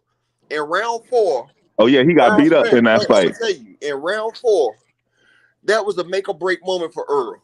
Because see, Earl was at his skill limit. Kell Hmm. Brook was a more skilled and a better fighter at the time. But Yep. see, Earl had reached his limit. You know But your then shit. You know Earl your broke shit. through. But then Earl broke through that wall. See, you never know how great you can be until you push to your limit. And You Earl know was your pushed shit. to what I was his talking limit. about earlier. And when I he Hmm. hate. pushed through his limit, he broke through and I became a hate that whole people different caliber. compare. I And when hate he that people broke through, hold compare on the for a Kell second, Book bro. fight Hold on, with let me with. finish. Let me Yeah, Hey, finish yeah, my look. yeah. point, Go bro. ahead. Go ahead. Let me finish my point. All right. So when you get pushed to the limit, either you fold or you become something different altogether. So Earl was pushed to his limit, and he was getting the best of him, getting took. And then you know what? The cream rises to the top. The dog came out and he evolved into a better fighter. That's like when Bruce Lee was fighting against Pat Sohan, when he was fighting against the Shaolin Master.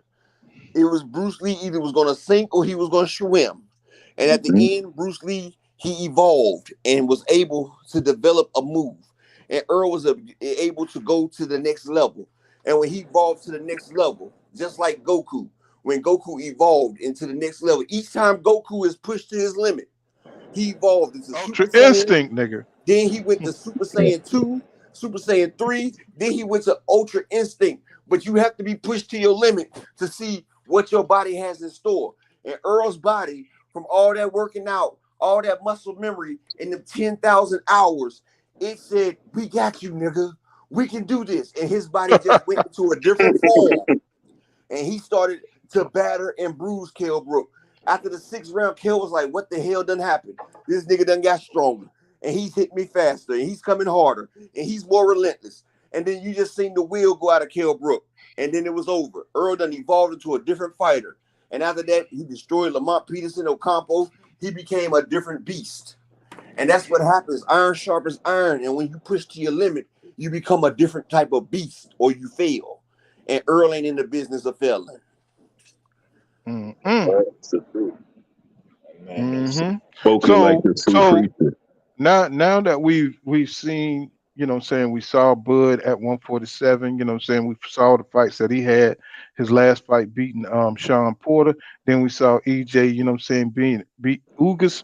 What do you think that the weaknesses and the strength of both fighters are? And I want everybody to kind of chime in on this, you know, just seeing it from their last performance. What do you think their strength and weaknesses are? You know what I'm saying? Let's start out with King Judah. All right. I'm gonna start with Bud. You know, I'm gonna start with Bud. Like his strengths, Bud's strengths, of course, bro. It's like even though we all know he slowed down a little bit when he came to 147, but his strength still would be speed. You know, speed, counter punching, and movement, like foot movement, as far as just moving around the ring from point A to point B. He still had the advantage over most fighters in that category. And even when he fights Spence, he's still gonna be the technically the faster fighter, in my opinion, as far as physically goes. But the thing is, bro, that's where it stops with Bud. That's where his advantages stop. It stops with literally movement and being slightly faster. And when I say slightly, I mean slightly. Because Spence not too far behind Bud, meaning that if Bud makes a mistake or he's slipping, EJ is gonna catch him. If Bud is in that ring moving around trying to get away from EJ and Bud make the wrong decision and move to the wrong side, because you know that happens in boxing. You know, everybody makes a mistake. You might go left when you should have went right. That'll be his ass. You see what I'm saying? You might have been getting away from Spence that whole round, but that one time you decided to go left instead of right, that's your ass. You know, but Errol Spence advantages, I mean, we should all know, bro, it's IQ, his jab. It's the fact that his jab allows him to close the distance that he needs to get on the inside because his bread and butter is inside fighting. Terence, and the worst part about this matchup is that anybody who pays attention to Terence Crawford, Terence Crawford does throw single punches or one or two punches to the body that are well timed and have a lot of power. But anybody who pays attention to boxing would tell you that Bud Crawford is not an inside fighter and he does not like to fight on the inside. That's his biggest disadvantage. That Errol Spence is the best inside fighter in boxing. Period. And Terence Crawford don't like to fight on the inside. So go ahead. But yeah, I'm gonna close it up right here. But that's how I see this fight playing. That's why I keep telling people, bro. You have people who saying that Terence Crawford can land shots on the inside. Yeah, he can. But is that what he really wants to do? I'm gonna use this example, then I'm gonna pass it on. That's like what a lot of boxing fans don't understand. Look at another sport to give you that example. Look at basketball. We all know that the 98 Bulls was good with Jordan. We know how great that team was, right? But what if that team was matched up against the 2017 Warriors? I'm not saying they can't beat them, but one thing they wouldn't be able to beat them in, if the 98 Bulls came out and think they're going to outshoot the Warriors, they're going to lose. Right. So you cannot come into a fight with Errol Spence and say he's going to fight him on the inside and beat him there. No, you're not. Any fan who's saying that, I seen Crawford laying a few good body shots, that does not mean he can go on the inside and fight the best inside fighter in boxing. Now I'm gonna pose that to Charles. What you think the strength and weaknesses of Terence Crawford and EJ? I think the strength for Crawford. I know people say speed, but I think the reason why his punches get there is because of his reach. I think when he got his reach, because he has a long reach, and then Mm-hmm. with his speed on top of that, it makes it like hard because sometimes people just get caught. Like for example, like when Sean Porter got caught a few times with a few hits. Uh, so I would say Bud's weakness is he leaves himself open a lot. Mm-hmm. I've seen Bud take like a Mm-hmm. lot And what? of a lot of unnecessary like hits, like you know, from the green machine fight. Mostly, Mm-hmm. he didn't took a few hits from a few of his fights, and it's just like unnecessary. For Spence, I think Spence strength is, I mean, for sure his power, but I think it's how durable he is because I mean, Mm-hmm. you can have a fighter who has power but don't have a chin, but like Spence has a chin, he has the power, he has the durability. And I think when you have all that mixed up together, you can do basically anything you want to in the ring. I think Spence's weakness is he can get a bit anxious sometimes. Mm-hmm. Um, he can get a bit anxious sometimes, and sometimes he can get a little sloppy when he gets anxious at times. Mm-hmm. Okay, Mr. Dollar, what you same question to you, Mr. Bucks Dollar? You there? Hello, hello. All right, Kel, you want to take that question? Is it? You can repeat Yo, the yo, yo, question. yo, you hear me? You hear me? Yeah, yeah, yeah, yeah, Oh, I'm yeah. The sorry. I ain't same. mean to cut nobody off. What's the Um, strengths of Terence Crawford and the weaknesses and the strengths all of right. Errol So Spence Jr.? for Terrence, I don't really see too many advantages for Terrence, except for the fact that he's a capitalizer. I always say Terrence reminds me of that kid that you play video games with that always hit that light hit button and cheese your Yeah. ass in the corner. You know what I'm saying? Mm-hmm. So to me, that's like the major advantage because it's like a dirty fighter, but not really dirty. So he got more advantages. So that and why that's such an advantage is because of Errol Spence's major weakness to me. And Mm-hmm. and people don't really talk about this shit too much. That Ugas Mm-hmm. when that mouthpiece came out, people don't talk Mm-hmm. about that too much. But when that mouthpiece came out, it didn't just come out. He followed the mouthpiece. And I thought that Mm-hmm. was like weird, you know what I'm saying? But it was a fluke until I saw the Danny Garcia fight. He did the same fucking thing. Danny Garcia Mm-hmm. knocked that shit out his mouth and he walked right behind the mouthpiece again. I got a And question for you though. Not to, I don't want to cut you. I got a question for you. You uh You there? phrase that. You phrase it Mm-hmm. as his major Go weakness. ahead. Like I don't. I So don't that think that's that's. his only I don't weakness, you think see? that's. I don't think. I don't think you can say someone's major weakness is something they did in two fights. I mean, Now you couldn't out. basically, the guy was basically was. Go ahead, Well, Lord to the game. yeah, I'm just saying. Thanks, babe. You The couldn't guy out. basically. The guy basically. Can you hear me or no? now I can hear you. He's not cutting out on mine. Okay. Yeah, the guy basically was launched out of a car and lost his teeth. I mean, when the mouthpiece came out, the motherfucker probably don't know if his teeth came out and the mouthpiece. You know what I'm saying? I, I, So I he's, agree with you. so, you know what I'm saying? So he Hey, looking at and following that shit to see what's going on.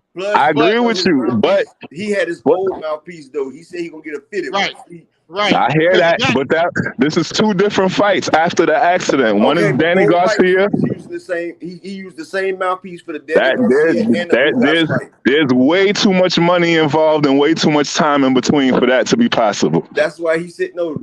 It was his lucky mouthpiece. He said he gonna get it fixed now, but he I always used I, the same I, I mouthpiece. I very much doubt that. I mean, well, that's what the man said, unless you Now call him a these liar. dudes are millionaires, and I think that's a lie. I think Okay, so that's you gonna something call that that man you a gonna. liar?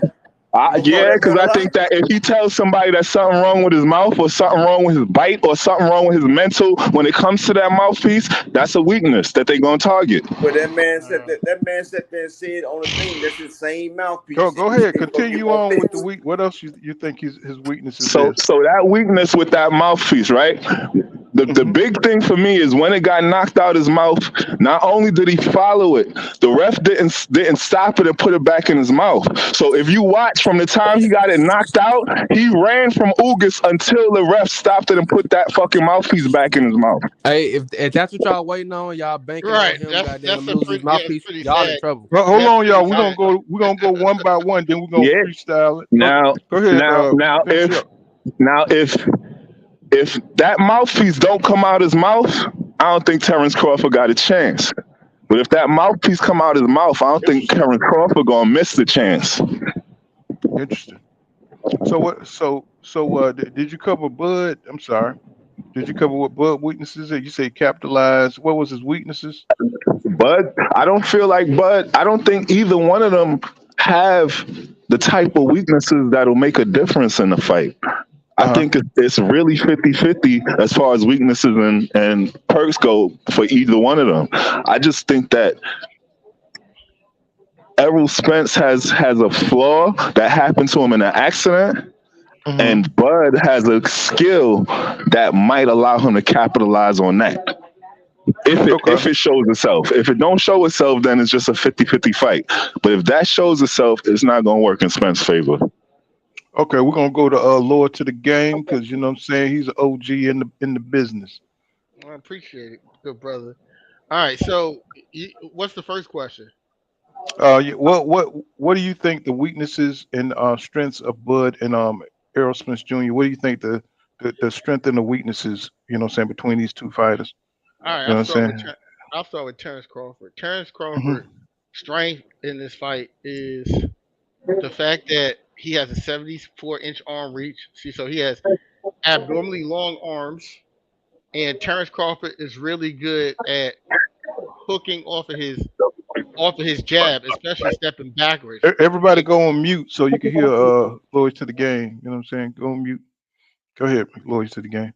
Yeah, Terence Crawford is also very effective at hooking off of his jab and hurting you, especially stepping backwards and having you run into stuff. He's also really good at punching in between punches. Uh, Hmm. so in that regard, with Errol Spence at time does get caught in between punches. Hmm. If you watch Errol Spence versus Lamont Peterson when he got him in trouble in the fifth round and he knocked him down, and then Earl went into the firefight with him. Lamont Peterson clipped him a couple times with some Yeah. clean shit, but it didn't do Yeah. nothing to Earl. You know what I'm saying? It didn't do Hmm. it didn't it's like it ain't do nothing to him. Well, Hmm. Terrence Crawford could do something to you in those moments. So I think in that regard, the strength of Terrence Crawford is that, and Earl Timing. Spence weakness, yeah, timing. Timing definitely is that, and Earl Spence weakness at the time is his defense, and sometimes getting hit in between punches. Now, on the flip side of that, now if Earl Spence could take the punch, because let's not act like every time Terrence Crawford touches you, your knees get wobbly. He got to catch you with the right shot. Hmm. And we all know this for the most part when we watch fights with him. He catches good fighters, because I don't think he's fought any great fighters, but good fighters. He normally hurts them down the stretch of the fight, down to a Sean Porter, Mean Machine, 10th round, 8th round. If you're not washed, like Benavidez. I mean, it, Jose Benavidez. Benavidez late, you know what I'm saying? So it's not like he cracking like on some crazy shit, say like a Boots Ennis where shit is coming and it's a good chance that one time it come you fucked up real bad. So Hmm. the question is, can Earl take it? When that happens, because we did see. I don't care what you say, but Ugas is a professional boxer. He's a puncher and he's accurate, and he has good technique on his punches. And that punch he caught Spence with when the mouthpiece came out, the two piece, the second one, the right hand, that was a knockout punch. That was straight on the chin. It was straight. It was straight on the chin, and that's the type of shot that buzzes a fighter, and you see how quick they can or can't recover from punches like that. Point blank. Period. Spence took it pretty well. I mean, Hmm. he didn't. We didn't see like stanky leg and all that. You saw a little bit like, whoa, the balance bouncing off the rope, and there's a chance he probably could have gotten dropped if the ropes wasn't there. But I'm saying after that was completed and Spence was fighting him, His legs didn't look weak. He looked the same. He was still throwing the same fucking heat and outlanded him. So the question is, if Terence Crawford can land some shit like that, if EJ could take it, this thing is in a lot of trouble. Terence Crawford, a lot. He's in a lot of trouble because here's the thing we do know, right? And the strength, and I'm gonna talk about the strength and weakness with Errol Spence. We'll just make it real basic. Name an Earl Spence fight where he didn't throw a lot of punches. Name an Earl Spence fight where he don't initiate the action. Name one. Can't. Can't Can't. name a fight. So for all the people who was downplaying Earl Spence and saying that, you know, he's one dimensional, he's a come forward fighter, this, that, and the other, and Frankenstein, rocker, sock, robot. Well, you know what? Let's just say you're right. And that's how he decides to fight Terence Crawford. Terence Crawford don't fight well inside. Terence Crawford does a great job because he's good at wrestling. He does a great job at tying guys up and using his strength and all that. And he was able to do that against Sean Porter, right? Sean Porter's a Mm-hmm. small guy. But who else? Who did that more effectively against Sean Porter? Kell Brook. Everyone says Kell Brook is strong. Mm-hmm. Everyone. Big welterweight and strong. He Can I tied can up. I touch on that real quick Oh, before you Hold jump on, to the hold next on. person? Come on, Hold man. Let's get this on. thing Go ahead. going. Go ahead. Go ahead. yeah, what you got, brother? No, Now go I'm ahead and saving finish the your best for point, bro. last. Yeah, You know who I that just is. wanted to ask you real quick if y'all think, because I remember I said Errol Spence was like a Mexican fighter. If y'all think that Mexican style of taking them punches in the face, if that's a skilled taking punch in the face, as in they know how to tank those punches, or are they just recklessly running in, See, getting you can't busted in get their to face some of like that? our other points. We got other people that got to make points. Some of us gonna probably touch in on that, bro. Let him Copy do that. that. Go ahead. I just wanted to drop that. I'm good. Y'all jump back in. Yeah. I'm just saying that when Errol Spence and Terence Crawford lock up, if let's just say, people believe he is a Frankenstein to fight one way. Here's the thing. Errol Spence does not lunge the same way Sean Porter was lunging in like that. Number one. Errol Spence, number two, is accurate on the inside. And when we looked at how Kell Brook tried to fight Errol Spence because they watched how he held Sean Porter. And if you go watch the Kell Brook fight, rounds seven, I think rounds eight, nine. It was especially round nine because he got busted up in eight, and then round nine, and then he got dropped in the 10th round.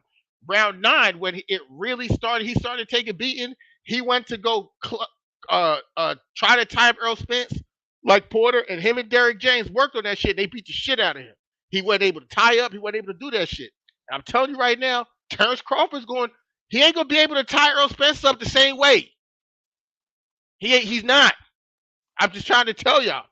And if he starts to take punishment to the body, this is a dude who's coming from 135 up to 147. It doesn't change for who you want it to change for when you say Mikey Garcia was a small guy and he came up from 135, even though he had a belt at 140. Terence Crawford also came from 135. He's physically a smaller guy. He just is. And we know that when he takes punishment, his body does different shit than his mind wants to do. We know that. So He's I'm 5'8", just though. saying, if this dude is not able to hurt Earl Spence, wobble him, and put him in a place where like he's hurt, he's going to take the beating of his fucking life. And we know we've seen it before. As I said before, let's not. This is where a lot of you guys be fucking up with y'all picks and how y'all look at the matchup. You're gonna go, oh well, when he fought Mikey Garcia, Boom. he didn't knock him out, right? Yeah. Cause I know Hold what's on. coming. When he fought Sean Porter, that was a life or death fight. He took punishment. And look what Bud did to him, right? That's cool. Mhm. But here's the thing. We gotta see. We have to. If we gonna tell the truth, we gotta tell the truth all the way. See, because the fight is here, and the narrative Woo. bullshit is up. It's up. So now we can really talk about it. You guys want to keep judging Earl Spence off of fights where most you guys were out there screaming that he was a drunk and he was partying, and the reason Bud would beat him is because he ain't disciplined and this and that, right? Well, y'all keep judging this dude off his worst performances when he wasn't focused. Because every time this dude was in shape and focused, All the fighters that he fought were never the same after they fought him. None of them. None of them. They don't All come right. back for rematch. They don't come back for rematches. They be broken up. Look at Ugas, broken up, and he was physically bigger. When you looked at the weigh-in, Ugas surprisingly looked bigger than Errol Spence. Am I right or wrong? You right, bro. You Hmm. right. You Yeah. right. Oh, Yep. Your okay, points. I broken see all up, your points. broken up. Kell Brook, probably the biggest looking welterweight, broken up. Yep. You know, Sean So, Porter, Sean Porter, Danny Garcia, Woo. Mikey got a fucking pass, bro. They got a pass because Spence started believing that hype behind himself when he went to the when him and Crowder and Crawford met up in OKC. Spence Who's was saying, scoring "I my am." points, man? He was saying, "I am the boogeyman." And when I saw him say that, I didn't like that. See, he started believing he was the boogeyman, so he wasn't working out. He was partying. He's like, "I could beat these guys at 50, 70%," and that's what he was doing. That's what he was doing. But the holes was showing up because if you ain't focused and another guy is, training for 6, 7 months because of your reputation, you go in there half-assed, it's gonna look one way. This fight, it ain't going down like that. Both of them gonna go in there at 120%. And I'm telling you, if Terence Crawford, I'm not saying Terence Crawford can't win, because Terence Crawford, he's a skilled fighter and he can hurt you. He can hurt you. And if he hurts you, he'll finish your ass. But I'm just trying to tell y'all now, if Earl Spence ain't stinky leg or hurt or something, Terence Crawford is gonna take a beating. He's gonna take a fucking beating. Whether he blocks the punches, whether he's a high guard, Earl Spence is gonna be active. He's gonna be strong, and he's gonna know what's there. And what a lot of people aren't looking at in this matchup is the corners. It's gonna play a huge in this magnitude of a fight. The corners gonna play a huge part. The corner is going to play a huge part in this fight because when a motherfucker is in a situation, both of these guys is undefeated. Both of these guys is used to dominating.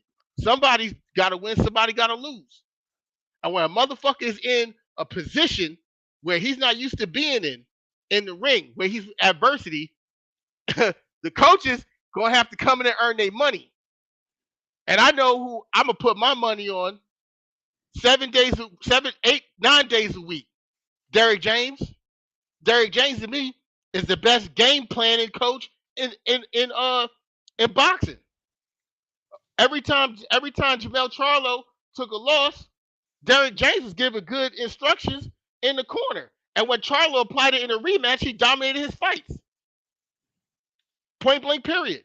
Errol Spence and Derrick James, they already have that. I feel like on the Crawford side, a lot of people bank off of Crawford's natural ability and him just being a special fighter, and they're kind of on easy street. And when a motherfucker, when someone sit up, I really wish y'all think about this. When another coach sits up on the internet and does an interview and says, is asked about Spence, and he says, "Well, what I see is that he ain't improved from the Olympics." So you telling me Errol Spence in the Olympics was a 3-time welterweight world champion? He was that good back then in the Olympics? That already let me know you don't know what you're going to game plan for. That already let me know that. So, hey, we'll see. I got my money on Spence. all right, let me move it on to slime season. You know what I'm saying? You up slime season? What you got on it?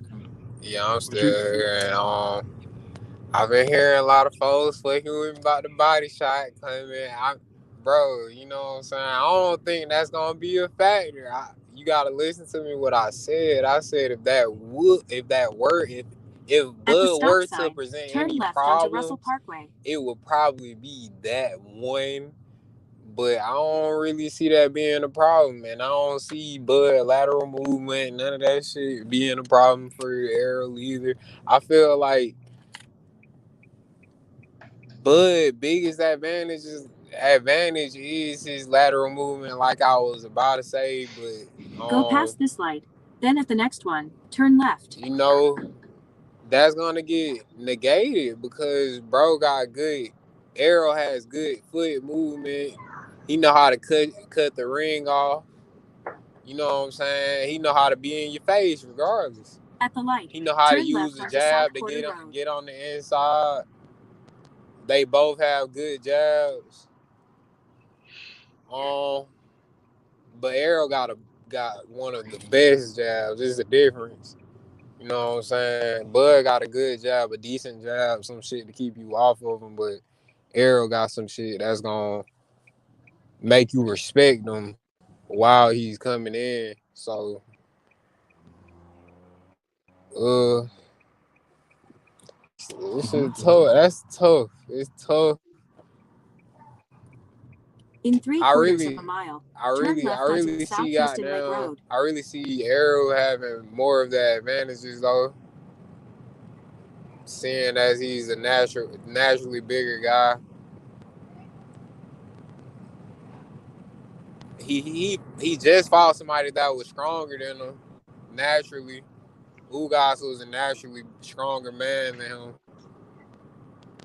Seeing as if seeing when they were on the At the next inside, light, turn left. when Ugas was pushing Arrow, like that shit really was knocking Arrow off his balance. Like you had to really kind of Mhm. like find his foot Uh-huh. placement. I don't see Bud doing that.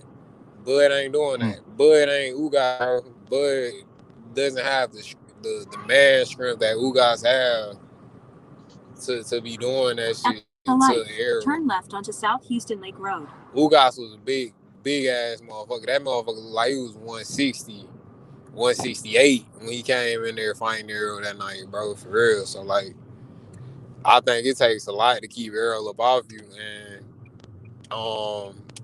gotta see if Bud got that, bro.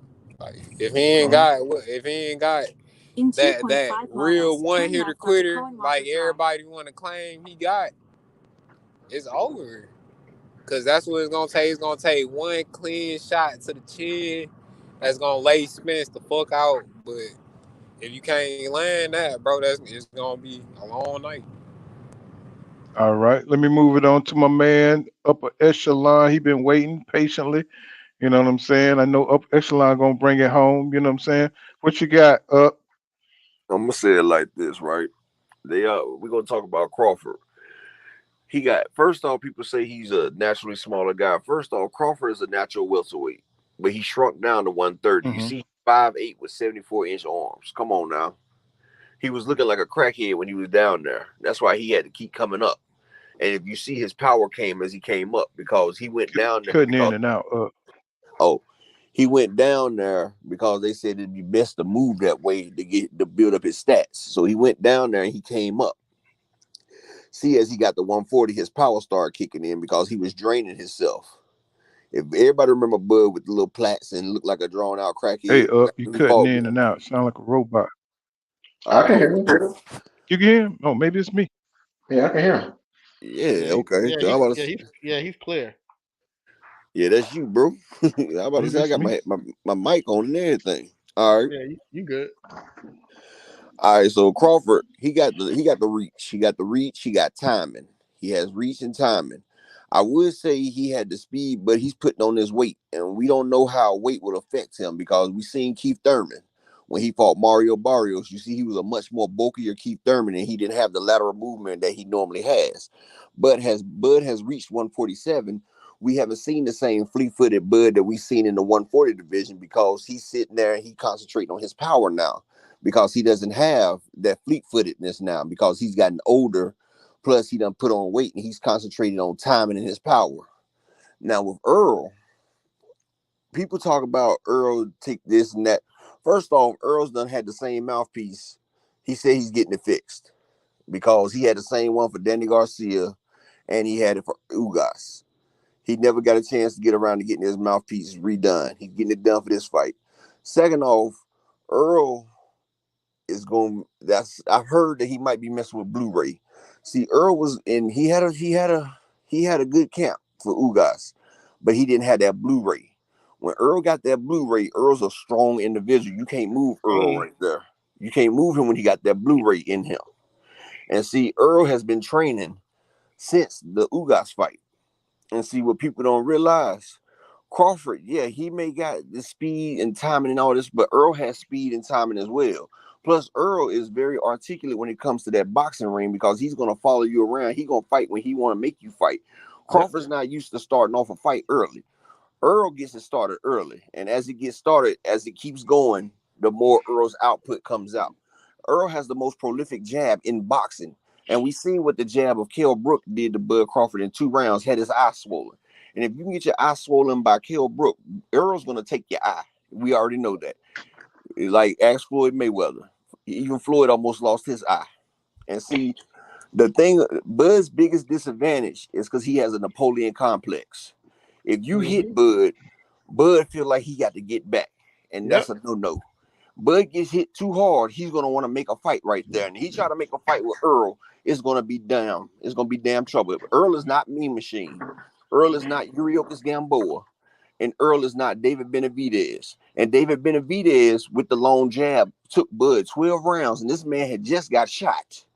And it took Bud 12 rounds to stop this man. This man was with the reach and with the jab and with the coming in, he was giving Bud fits the whole fight. Now Earl is going to take away Bud's strength from the word go because Earl saps your strength because he's prolific in the body work. You can't get away from Earl's body game. And once you start getting hit with them body shots, all that shit that you done game plan for is going out the window. Because once you start taking them shots, the same thing that happened to Ugas, your hands going in your pocket. Yep. Crawford's gonna have to fight. He's gonna have to try to decide if he wants to throw punches. And when he decides to throw punches, he got to realize he's gonna get hit back. And Earl has a granite chin. We've done seen it time and time again. We've seen shots from Danny Garcia. We've seen it from Emmanuel Larte. We've seen it from Ugas. We've seen Earl take shots from Peterson, Sean Porter. Errol Spence has a granite and tested chin, and he rolls with them shots right there. But we also seen Terence Crawford chin. It's not granite, and it's not like that. So if Earl eats that shot and he comes through you, Terence Crawford's going to be in a world of hurt. Yep. And each round, his power is going down. If Terence don't get Earl out in the first 2 rounds or the first 3 rounds, you might as well call it a day because Terence usually gets his stoppage late. But Earl, he breaks you down and you don't have that power strength or that's nothing late because he's done put in the work. He invests in that body.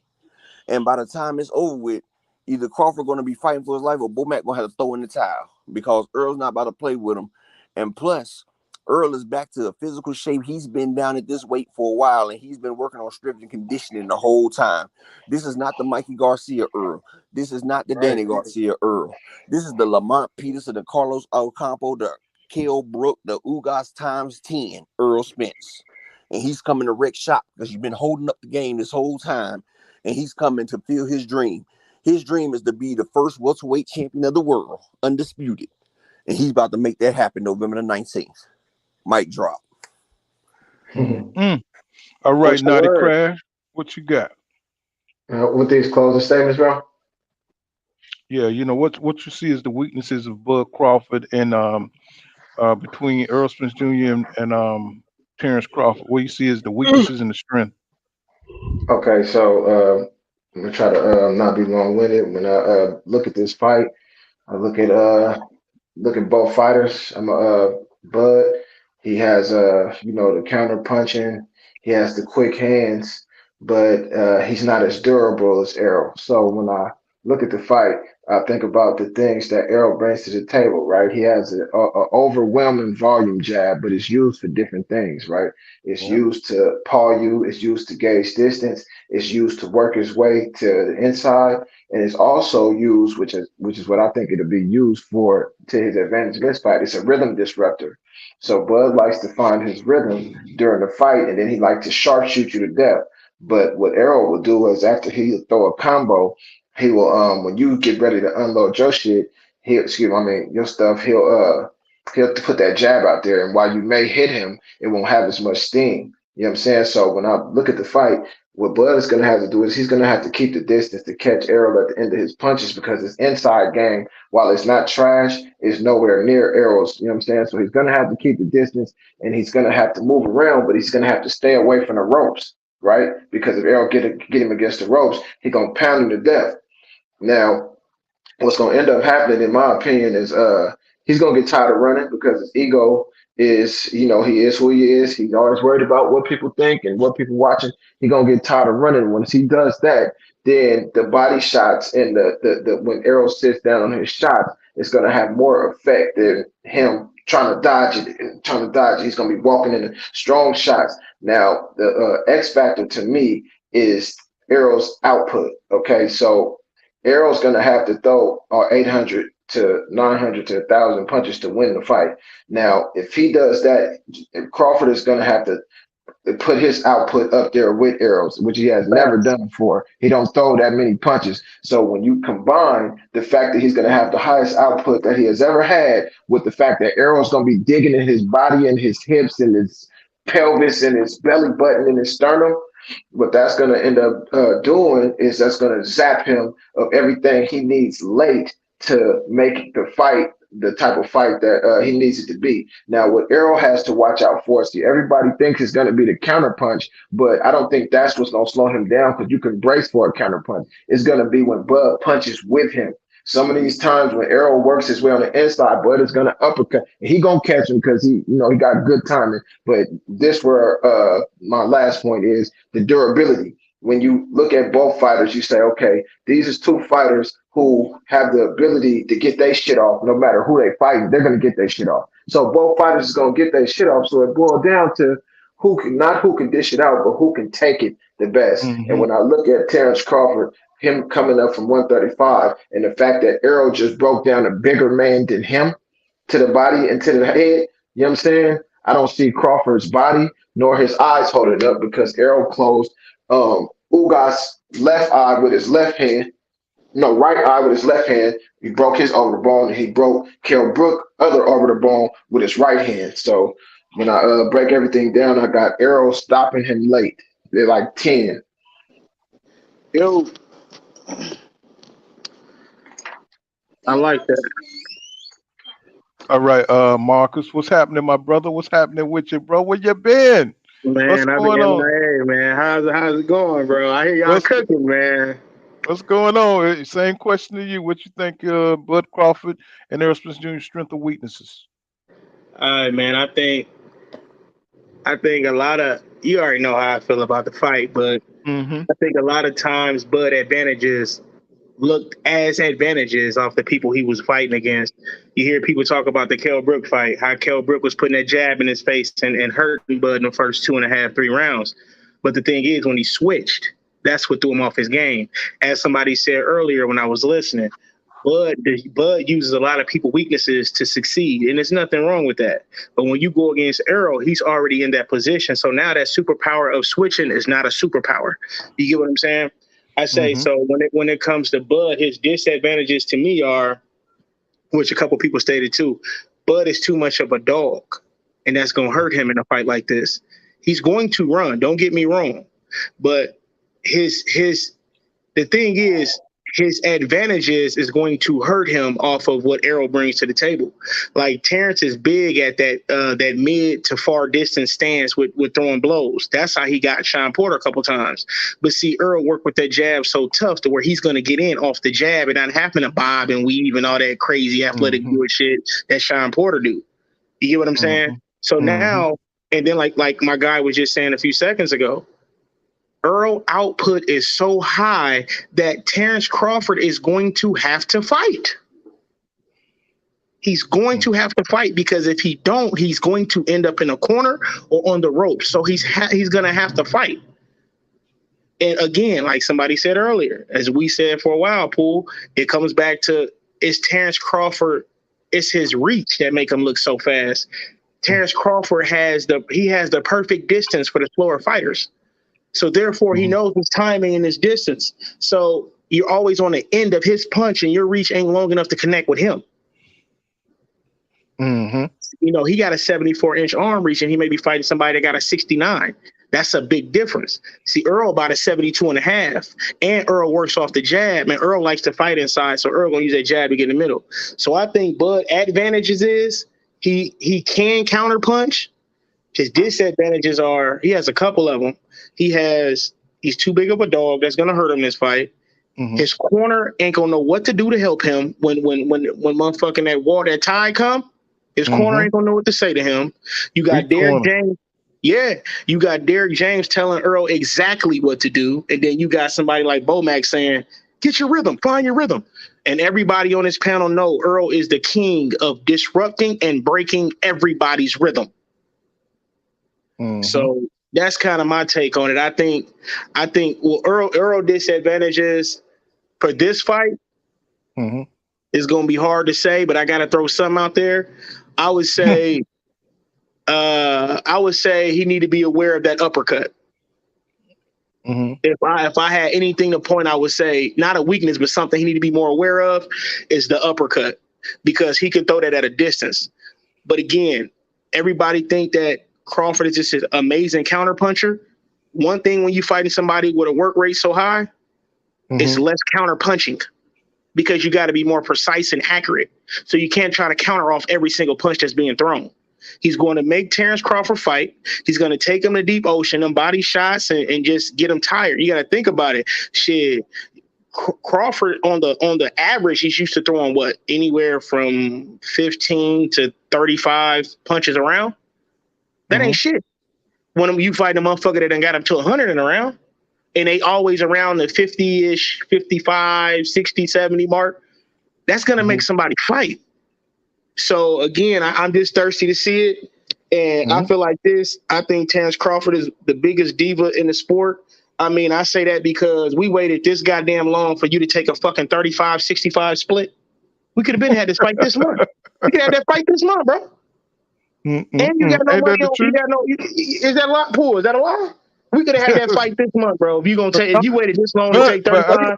I think it was more the rematch shit, and you know what I'm saying, being able to have a second opportunity, you know what I'm saying, and those kind of Yeah. things. 'Cause first, it was a one-way rematch deal, and but I wanted to get my man, the one and only dude who said the fight may not happen, so I had to get him up in here. Who's real up in the building? Yeah. What's Hey, going look at on? here. Who's real? What's going on, my nigga? What's happening? Hey, look at here, man. Look, I'm encouraged because I need this fight to happen Okay. too, because I need that bread. You I feel see you, me? Slime. I need this joint to happen. But I'm gonna answer the question. Go ahead. I feel like EJ's strength is that he gets stronger as the fight goes on, meaning he gets more energy, his punches get harder, and he gains punch resistance as the fight goes on. Start doing that, see. As his opponents get weaker and his opponent's shots get weaker. Bud's weakness is that his stamina is not up to where Earl's is. Y'all mute yourself. You know what I'm saying? Y'all mute yourself. So with that being said, Bud's problem is that he's going up with somebody that don't get tired and gets stronger as the fight goes on and has a super high punch resistance. The only advantage that I would give to Bud would be his counter punching ability. It's just that I don't think he has enough to keep Earl honest. Like, I just feel like he gonna get some counter shots in, yeah, but Earl gonna eat them shits like Tic Tac. So his strength is not enough, which is why I picked Earl to win this fight. I'm gonna leave it at that, but I'm gonna leave y'all with this. That some bitch ain't signed yet. That's all I'm saying. But what do you think about, you know, saying, has this surprised you that the fight, you know what I'm saying, all of a sudden they agreed to the terms? Because you had me fucked up, bro. You had me like feeling like this shit wasn't gonna happen. I don't like that question, Pool, because I you know what I mean, I want to keep you happy, bro. But I'm gonna just say it like this, man. I thought we been at this impasse. I thought we already knew that they agreed to terms and Bud had been sent a contract that he didn't sign. Didn't we know this? I don't think we knew that they agreed to the terms. You know what I'm saying? We knew that Bud had been sent a contract, right? I mean, like, I think this different, bro. Let me ask you like this. Didn't Earl tell Bud to sign the contract 3 months ago? Well, Okay, they so still but haven't signed. They still haven't signed the contract. They just agreed to terms. exactly, You know, exactly. You don't. So that's what I'm saying. You don't write up a contract and send it unless you don't agree to the terms. Yeah, you right? got to agree to the terms first. Now they about to send the contract and shit over now because everybody agreed. I understand Mm, that, but Earl told Bud to sign a contract 3 months ago. Oh yeah, right. yeah. But Bud Bud was still Bud even fishing. said From what Bud I said hear, himself. Bud said himself, I can't wait till the contract gets signed. You know what I mean? This was 2-3 months ago. yeah. So I just don't feel like I feel like this is just more, you know what I'm saying, leading us on by Yeah, the you string. I did hope turn. it's real though.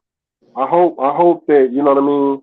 I hope this is it, man. I hope we get Hey, this fight signed I because seen Max Kellerman. I seen Max Kellerman talking about it today. So that's on ESPN, one of the main shows. So with him talking about yeah, the and I'm gonna tell you negotiations this and shit, too. I'm gonna tell you this too. I'm gonna give you this hope too. I seen Bud do an interview with Bill Bellamy, and he Yeah, said saw that that too. they had a venue. He said they had a venue. He said, yeah, it's yeah. gonna be in Vegas.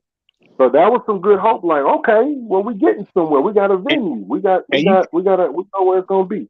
and y'all know who can't shut up? 50 Cent. 50 Cent wanted to tell so much in that little interview he did. He's like, oh no, it's for sure happening. And he started rambling and had to catch himself. Like he know because he was just with Bud and he cool with Earl. You know what I'm saying? So he knows. And you know, he talks so much. So he had to catch himself. Like he was like, just know it's gonna happen. There's gonna be more than one fight. It's gonna be multiple fights. Man, that is awesome news. That is So we looking that's good. We looking good. yeah. I I, wa- couldn't wait. I hope I'm wrong. I've always hoped that I'm wrong. I just, the energy has been fucked up coming from the Bud Cramp camp, and I've just been like, you know what I mean? So a lot of shit, like I don't know where I'm from. In certain things, certain ways, we just don't talk unless we about that action. You know what I'm saying? Right. So hopefully we get this fight, man. Hopefully we get this shit in, November, and I'm gonna put my prediction out there. I predicted that we not gonna get this fight, and that Bud is gonna retire in November. Mm, Hey, that'd be That's my. crazy. Man, that'd be crazy as hell, bro. That'd be crazy on his legacy. I don't think he give a shit about that. I think his whole goal was to get into the Hall of Fame, and he feel like he done sealed that deal already. So he's just really, Well, honestly, he like fuck with y'all, fuck what we think. You know what I mean? He really don't give a shit what we think. but I think he don't got He's in the nowhere to Hall of run. See, Fame. I think he fucked up by what everybody's saying he agreed to this and agreed to that. If Bud don't take the fight now with everything saying he agreed to this and agreed to that, then that's gonna make him look bad. Now, before this came out and all that, if he would have just walked away, cool. Because the word is that Bud agreed to the everything now because they was in the point of walking off, like Espinoza and all them, like, man, fuck this shit, bro. We should have been had this shit done. So then I guess it was more like Bud, like, all right, well, come on, fuck it, let's do it. You know what I'm saying? So I don't think Bud finna walk away. And I was big, Pool. You remember me saying I didn't think it was gonna happen too. But I think Right. it's too deep now to where Bud walk away. Even his supporting cast gonna say fuck him because it's too deep in, and he been talking too much. And now they got Mm-hmm. you on every platform saying you agreed to this shit. Now you pull out now, it's a wrap. Mm-hmm. Mm-hmm. And So then on it's top of that, you got legends that's going to actually watch Earl Spence fight, and that's, you know what I mean? They kind of jumping on the fence now. They like, wait a minute, you know what I mean? You got Mike Tyson calling Errol Spence a whole monster. You know what I'm saying? Hey, who And talking? this who is real. Hey, who's real? I'm agreeing with you, bro. Keep cooking. Like you said, all of them. Keep going, bro. I'm Yeah. with you. Hell yeah, Mike I mean, Tyson done seen that shit now. He see Earl more Hey, like, Roy Jones too. It went from yeah, everybody talking about Terence Crawford was going to stop Earl. Earl didn't have a but they chance. had never To seen Earl. everybody but James Tony. Everybody that had everybody was Terence going to stop him and ain't even going to be close. All of them talking about, well, Terence better be careful. That's 50-50 now. Sean Hey, Porter, I'm gonna tell you everybody. why. I'm gonna tell you why. Because I did them Why They Hate Spence series, right? And Uh-huh. I tagged all them motherfuckers in. I had one with Roy Jones, all of them, and I tagged them all. Yep. And they don't went back and checked on Earl Spence and seen, hey, they been missing some shit. And y'all go check out my Why They Hate Spence series, a 10-part series. Hey, Mm-hmm.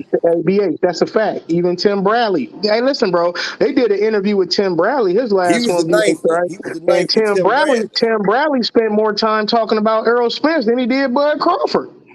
Talking You about know, how good Tim Earl Bradley was was. the ninth person in my series. You know, I had to Yep. get his egg-headed ass up there. Man, Tim be all over the place. I just got off a panel. He just left a super chat and said the fight is an 18-15 fight. Bud is that much smarter than Spence. He's gonna get knocked out. So I'm not listening to nothing he I That's said. what I'm wonder saying. why. Oh, and you wonder why they always say Terence Crawford is smarter than Errol Spence Jr. And I never understand that. You know what I'm saying? I know You because know, he fought the dumber fighters, the weaker fighters. He was smarter. He didn't take them wars like Spence did. Hey, but hey, notice how they always say that he gonna knock Spence out. Nobody ever said he was gonna outbox Spence and beat him on points. But he's so much smarter than Spence, though. Hey, that's a hmm fact, bro. That's a because fact. it don't make no sense because they know the man. You know his punch output is way higher than and he's bringing the fight to you. So they know it don't make sense for them to say that that well some people do say that all he has to do is box. Oh, here come Mr. Norris. Oh, here come Mr. Norris. What's going on, Mr. Norris in the house? What's going on, sir? Man, what's up, brother? I said, I told y'all it was happening, and I said all of that, the rest of that shit. Now that basically invalidates the video, and all of that, everything we was talking about, it really was pointless. Um, I think all along that the idea was to see if they could run up some conversation, and they did that. And now it's time to get it on. And from what it looks like the terms that Bud is agreeing to is like, man, shit. Isn't this rumored to be like a ridiculous? Isn't it like they're saying it's 65-35, or they're saying that's on the Yeah, comeback? Yeah. So he Nah, agreed to 65-35, you're right. yeah. So now let's think about this. Everybody on here, we're all intelligent. If he agreed to 65-35, what do you think he was jockeying for the whole damn time? That ain't rematch. oh exactly. So what I'm saying is like everybody saying, oh, he should get the heat. Man, I can't wait till And no this money, shit. and no money up front. And no money up front. Let me get this Well, they're super saying chat, yeah, they're fellas. Let saying me no. get What this. are they saying Let me is get this. Let me get this okay. super Go chat, ahead. Mr. North. Yeah, Steven go ahead. Allen says, "Thank you for that $5 super chat." He says, "Have the young bucks watch the 36 Chamber of Shaolin to understand EJ Mutt." EJ, he said, "Much respect, Pool, no doubt." I always send him over there to watch the 49 Palms. Boy, that shit is hot over there. You know what I'm saying? Upper echelon. What's going on, Batman? You know what I'm saying? What's going on? 817 in the building. Yes, sir. It is going down. What's going on, Batman? Yeah, go ahead. I'm sorry. I ain't meant to cut you off, Mr. Norris. Go ahead.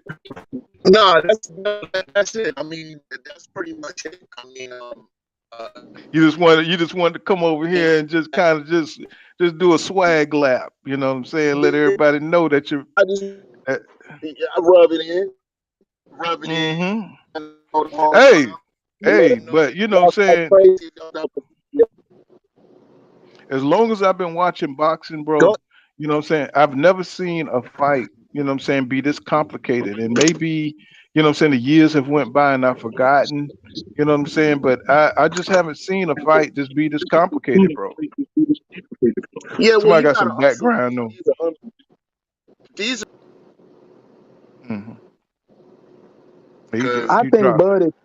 Bud is forced to take this fight. I think Bud is doing this for his fans more than he doing it for himself. As in, Bud ain't no. I don't care what we think about Bud. Bud ain't no bitch in real life. It is what it is. You know what I'm saying? nobody said that. Oh, we know that, bro. Yeah, We Jay yeah, over yeah. here. We know what's going on. We just saying realistically speaking from the standpoint of, I really think he's taking. He don't want this fight, bro.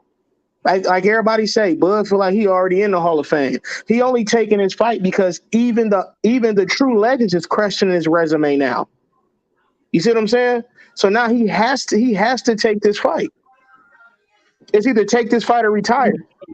Well, like the great like Floyd Joy Senior say, oh he what he say he want it, but he ain't gonna want it when he get it. Right. That's all right. That's all right, man. You know what I'm saying? But he did it, man. You know what I'm saying? It looked like we're gonna he's gonna go through it, and that's what's up, man. The whole 60-40 thing, that's kind of laughable, but you know what I'm saying, I ain't gonna, you know what I'm saying, go into the little petty shit, you know what I'm saying, about, you know what I'm saying, what he was asking for, but maybe the rematch is what he wanted and he got it. So, you know what I'm saying? So that tells me But that it's a that kind of but it's a unidirectional rematch clause though. They're saying that both of these guys, are getting it. I don't know that I've ever seen anything like that though, where the loser or the winner, both of them get a rematch clause. I mean, we know Nah, it's for the loser, bro. Whoever lose got the right to pull the rematch clause. that is some weird shit. Yeah, usually it's one fighter usually get it, like the top dog, but they got it for both of them. Whoever, you know what I'm saying? It's for whoever loses. That's Yep. all. I just dropped the link, everybody, for the Derek James Shaolin techniques. If you want to check out the 47 palms of Spence and the pistol punches of Charlo and the pull counter of Frank Martin. I mean Frank the Ghost Martin. I Hey, just put that Pool. for y'all. yeah, Mark. Pool. I just feel like this, bro. If your only way to win is by knockout, fighting at this level with this type of competitor, and that's what everybody's only 99% of the people is talking about. It's only gonna end in knockout. Now, don't get me wrong. They praising a fighter. They see what he did to these other guys. Okay, cool, no problem. But if that's your only way of winning, that's a huge problem going into a fight like this with a guy like that. Mm-hmm. Mm-hmm. Because I'm gonna be real with you, Earl, the better boxer. He's the better boxer. I If agree. you want to be technical, if you Silver want to be Olympic technical, medalist. He's the Crawford's Olympic. more of a Crawford can box. Don't get me wrong, but Crawford's more of a slugger. Like he's just so patient with it that people think they count it as giving him boxing credit. He's a But really, ballroom Earl's a better brawler. boxer. Yeah, because you see his shots are looping shots. Like he don't Yeah, have them. He don't have precision punching. Like Crawford right. be throwing them looping ass shots and everything. The fastest thing is a straight line. His Yep. shots don't never be straight line. Like, he's like a barroom brawler that has patience and timing. That's all. Yep. Because his shots are never precise like that. Like But all Yep. his they're shots. delivered, but they are delivered in close range, not from long range. Yeah, he It delivers depends. too. Bud, one of the best mid-range fighters. That's where he get most of his work done from Yeah, mid-range. the long looping shots over top of a person, and Yep. see, that's what happens. See, he be outside their range, but still inside his range. So when they Exactly. box, their shit comes short, and his is right there on Hey, time. That's why people be like, he countered them. Nah, they shit just feel short, and he has got that hey, because Paul, he Right, can and I that's can I what spit my have a shit real problem quick? understands the because distance. I don't have a problem with that because Earl See, Spence is one of the best in the game at closing the distance. And that's where he wants exactly. to be. In your chest. He want his head in your chest, banging you up. That's where he's coming to. And he know how to take his time and work his way in behind that jab. That's what I love about his game. That's the Mm-hmm. scary part man, about it. people don't understand this about Errol and Crawford. The things that Crawford has the advantage in, the gap is very small. And the things that Errol has the advantage in, the gap is very big. That's a fact. Mm-hmm. I'm gonna tell you Mm-hmm. the scariest part is this, y'all. If Terence Crawford catch Earl early with a crazy shot and Earl eat that motherfucker, it is over. I know. It's over. Yeah, they said that same shit when It's Yeah, Ugas I over. said believe. I He's going believe to that. walk him. He's gonna walk him down. I believe Bud got to push him back, bro. He got I to don't think push he him got back. enough power to, bro. I'm I gonna be don't real think with so you. either. I don't think he got enough power, bro. Be honest And with then you. Earl's so educated behind that jab and everything coming behind that jab. It's scary, bro. Like But he said, every it looked like he told Mikey and Danny and them, everything look easy until you in there. yeah, but Crawford is where he's at for a reason. I can honestly say this. I'm telling you, Man, I can't. it's not the counter punch that's what's gonna back Errol up. If he back Errol up, I'm telling you, it's gonna be he gonna punch with Errol. Errol gonna be trying to squeeze in there behind a 1-1-2 or a 3-4, and he gonna uppercut him right in the middle of that motherfucker, bro. Now I can't see Yeah, I that. give you That that. works with Yeah, lesser I give you that. competition. I can see that too.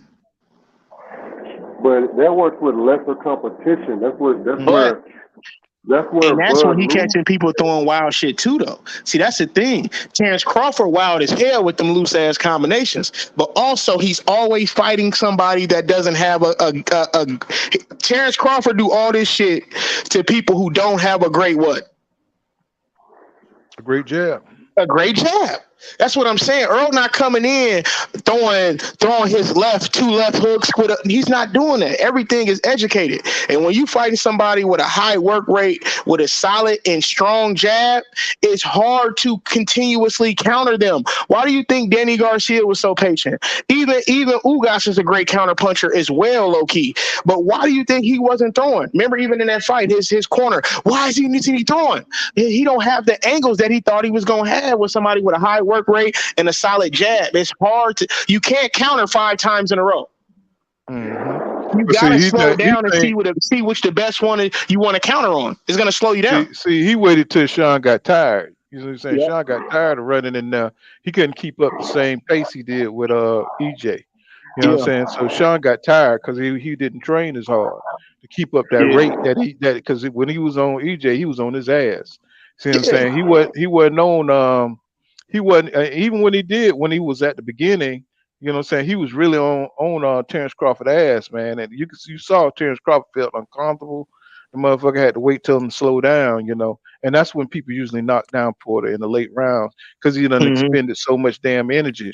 You know what I'm saying? He either get off balance and you can knock him down. He gets sloppy.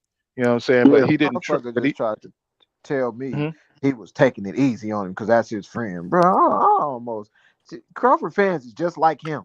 I swear to God, they just like him.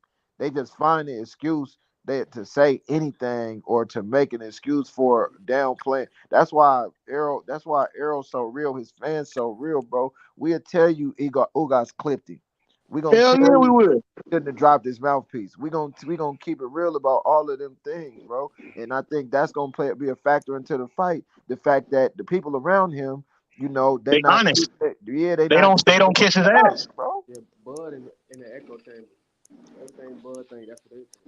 You low. We can't hear you. Hello? Mm-hmm. Hey, to what you said though, bro, I can hear the other guy, but what you said is 100% right. Bud got everybody in his camp kissing his ass because he taking care of everybody. Yeah, Right. he Instead of got that. Bomac being Bud his got. trainer, Think instead about of this. Bomac being his trainer, Everybody, Bomac want to be his friend. everybody points to the Sean Porter fight and Now say, that I "Oh, don't Sean believe. Porter did I don't believe that. this," Now I tell you or what. Bud did this, or Bud did that to You Sean don't believe Porter. what? Answer me this: I don't. What did Bud do to Sean Porter that nobody else did? Nothing. All he did was drop him. How many times has Sean Porter been dropped? That was a tennis Well, fight. dropped a Like few four times. total. But AB, with AB, Earl, and Earl, that's and and that's it. Ugas. Ugas dropped him too. Oh, he did. Damn, I don't Yeah, remember he that. dropped him. Yeah, he dropped him. They didn't count it though. Yeah, they didn't count him, but he definitely dropped his ass. I was saying, I don't remember that. He was one. It was one of them like fucking Bud and what you call it, Green Bean shit. They ruled it a slipper like round 11, something like that. Yeah. Hey, but I be listening to a lot of motherfuckers say Bud got more wrinkles to his game, bro. But I'm glad though. I'm glad. Give him all the kudos. He #1 pound for pound Hall of Fame before he even retired, motherfucker. Give him all of that shit. I want him to have it all. So that way, when Earl stop him and we move him to the top, to the #1 spot, guess He what? took He it. stopped the #1. You know what I mean? He took it just like he took everything else. He took it from the guy. Hey, let me ask you That's something what too, I bro. want. That's talking. Let me ask you something, right? I like what you said, right? Now, peep this. When was the last time we seen somebody take every single belt single handedly, one by one? Ain't no, Yeah. I fought him. He had 2 belts. This was a vacant. This was a. He took Jamel everybody's shit Charlo. individually. Jamel Yep. Jamel is Charlo. in the same stable though. Mm-hmm. You Yep. see what I'm saying? Charlo. Them dudes is different, bro. They different, Mm-hmm. bro. Bud's biggest weakness They is his coach. They offense. coach is Remember, different. Rosario was a unified champion, though. Yeah, you're right. No, you're right. No, so actually, Jamel didn't do that because he got 2 belts off Rosario. Did he? I don't Yeah, think. don't think so, Hey, bro. but Jamel Yeah, he Herring, had two belts. He Yeah, had Rosario had top-notch 2 belts, competition. man. yeah, he had two belts. Who he He beat Yeah, had a for lot him? of top-notch competition though. he had he got him off who was Rosario fought to get that? Was it Hurd? Was it her? It was her. Yep, it was J her. It was Rock. Hurd. J Rock. It was J her. Rock. Yep. Well, J Yeah, Rock well, hurt. we know how but Bud this fight is is. a weird era of boxing, man. You know what I'm saying? These motherfuckers, you know what I'm saying? The energy around the fights, you know what I'm saying? That shit is damp. The energy, you know what I'm saying? If it ain't EJ or Deontay Wilder or some of these fighters, you know what I'm saying, trying to fight, man, it's weird, bro. It's just like the way we slide into this fight, you know what I'm saying? It's this weird energy, bro. It's just like, damn. It's like, what is really going on? I see you, Slim Season. I see you. I got you. Yeah, it's just some weird energy, bro. It's just hard to get hype. You know what I'm Yeah. saying? The way we should, because these dudes ain't really engaging like that. And Right. Well, you don't even know who's getting the fight. right. So it's like, what does this mean for like big fights in the future? You know what I'm saying? Is it gonna be like this? You know what I'm saying? And Because we're gonna I see a mean, different type of. Think about it. hold on, Think let me about it. say this. I don't know Other about punches y'all, are coming out here. Canelo and Triple G. I don't even give a fuck about that fight. Man, I don't I give don't- a shit about that fight. Right. You know what I'm saying? It's been looming At in the all. background, but have anybody been paying attention to it? Not me. Man, They've been I forcing this fight realize on this us since shit is it's 2018, time man. for the fight now. I forgot about it. They've been Hmm. forcing this fight down our Listen, throat for like 4 without years now. without without this Bud and EJ fight, boxing is dying Right. because us as fans, we feel like we're not getting what we're asking for, and we're not gonna keep paying for that bullshit. Yep. So Because I boxing mean, as a sport is killing it. They choking themselves, and that's coming from that's for the promoters, the managers, the networks. That's y'all motherfuckers. The damn sanctioning bodies, they fucking this shit up. That's true. Yeah. Cause They I'm from the Look era how they where fucking up J Rock. tank. a mega fight was equivalent or trumped the Super Bowl in the finals and shit. You know Facts. what I'm saying? When Sugar Ray, Mike, and them was fighting, I wasn't old enough Yeah. to see Ali, but when that shit was coming on, bro, man, the world was stopping. Yep. we had bigger Back. personalities and shit back then too though. These boxers today ain't really got no goddamn Hey, funk hey. sway. Speaking of personalities, we're gonna see a different type of EJ when these press conferences. I'm gonna tell you like this. People think EJ. People think EJ just this cool ass dude. I'm telling you, bro. EJ a real deal asshole. He just a dude EJ that. EJ Yeah, a he real just smooth I just motherfucker. mind my business, cuz long as you ain't minding my business, I'm cool. But once you step in my realm, like that Sean Porter shit was kinda hyped up to where EJ just kinda makes something out of it. But I guarantee you, EJ be on Bud ass in his press conference. Not like all in his chest, but I'm talking about talking that shit. Like nigga, you ain't fought nobody. All Hey, my leftovers. and Derek, look for Derek James to be talking that shit to Bomac too, because Oh, big time. they Big team made time. it personal when they doing all this. He a drunk shit, a drunk ain't shit. They Yeah. hating on him. Even I don't know if y'all seen that interview yesterday with Terence Crawford and Bill Bellamy, where that motherfucker Yeah, I was Who was making saw it. that jokes talking? about Who was that he make talking?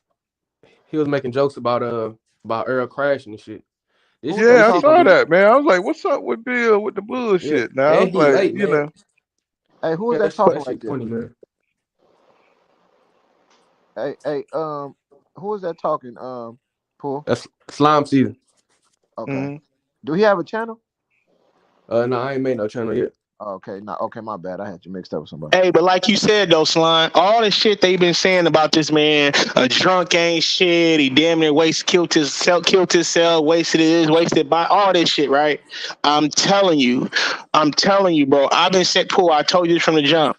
I said I really hope Bud don't take this fight. I said because I'm telling you, he's going to seriously hurt this boy. He's going to hurt him. I'm telling you, he is really finna hurt this boy. Watch what I Hey, tell you. hey, let Like me he Hey, ask told him you from day guys this one one, question. you too Let me light in ask the you guys this ass. one question. Remember he told him that when they met? oh what yeah. did You Bill too light in the Bellamy ass. say? What'd you say, bro? I What was gonna y'all say, say Bill Bellamy said? Bill Oh yeah, he Bellamy was about he was making how jokes about he was drunk and how he all be kind of crashing his shit. car on the Whole Hmm. Foods market. Hey, but look, let me ask y'all this question though, bro. How everybody, I know how y'all be hearing motherfuckers say Terrence got more in his bag and he got more wrinkles in his game. Let me ask you this: say, Paul, you a hitman, and I'm a hitman, and we go to kill a motherfucker, and I got 100 knives, and every time I go to kill somebody, I use a different knife. Am I a better hitman than you? Cause you only got one gun, and when you go to that gun, is a gun more valuable than a motherfucking knife? If you got Oh them yeah. shooting everybody in the head, and I'm stabbing motherfuckers different ways and shit, you're not more effective than me. You know what I'm saying? You more effective than me. So I'm saying they be talking about having more wrinkles and shit. That don't matter. It matters how effective your I'm gonna wrinkles say is. your analogy was falling apart, bro. You said when you said I had a gun and you had 2 9. Nah, I'm I'm saying like, like No, I get if, what you mean. if I go mm-hmm, if I go got ahead, bro. them if I got a bag, say we both hit man, and you got dang, you tell a motherfucker, yeah, I can make sure I kill motherfuckers. I can make sure I handle this for you. If every time you go to handle somebody, you use a different type of knife, but if I go and And to just take one headshot bullet, somebody, yeah, yeah, yeah, and you just go headshot somebody, you more effective than me. You ain't even have to go to your second backup weapon.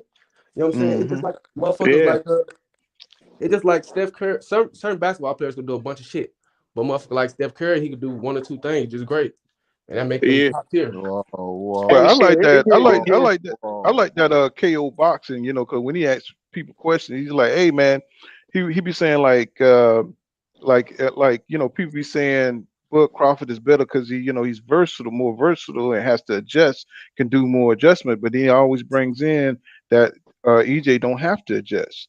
You know what I'm saying? When he asking the questions, he always put that in there, and they ignore the shit out of that shit. You Yeah, every know what I'm time they saying? ignore that shit.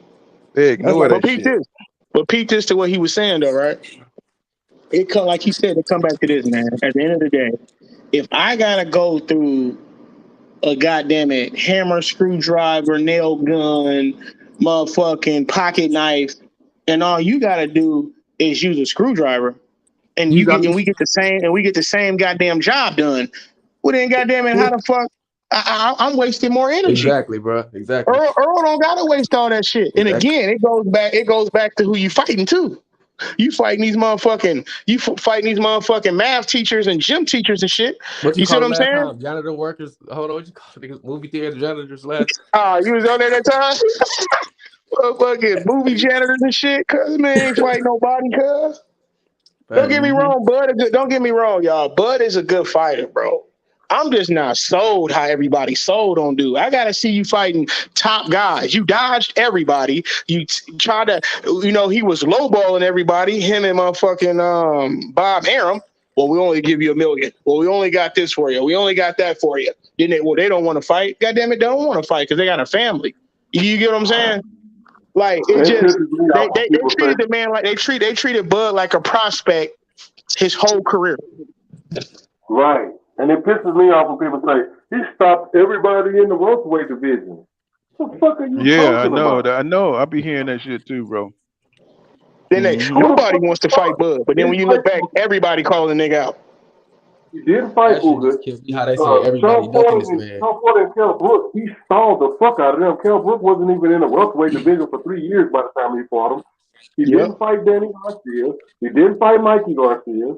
Goddamn, what the fuck are we talking about? You know what we be Yeah. going on Bob though, even bro. said he We didn't be want to wanting them to fight. use logic, bro. Bud fans don't use And logic, he bro. We still can't ain't respect fought them Errol logic. Spence. A couple of Hmm. points that I wanted to point out. It if you know how EJ is the man. This is how you know it.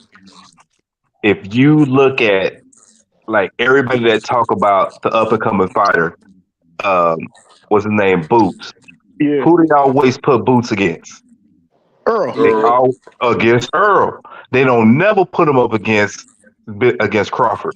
Because Why they you know think he that would is? stop Crawford in the first 3 rounds. You understand? So it's like it ain't even competition for him. Like who is Crawford next fight after EJ? Like you know what I'm saying? Like it's not Right. realistic that he really gonna go up to 54. Like bro, you're not even getting past EJ. So Jermell hits too hard, and Crawford you don't know have what the I'm saying? chin to go up there. Come on, man. So shout out to BFTB.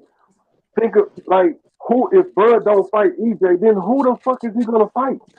Who He don't got no who promoter or nothing, shit. That's why I said he's gonna retire in November. Because who else he gonna fight if you don't fight EJ?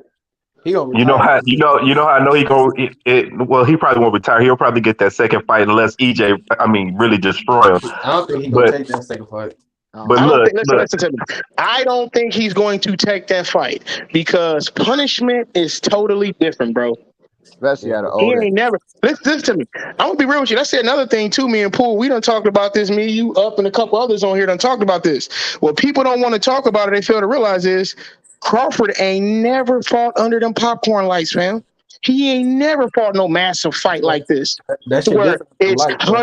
it's so many big thousands of people there. Them lights alone to make your stomach ache. I'm telling you. Yeah, And it's then different from light. the motherfucker that's across the ring from you got a Lamborghini engine in him. Come on, man, stop playing. Stop playing. He ain't never been under them French fry lights, cuz.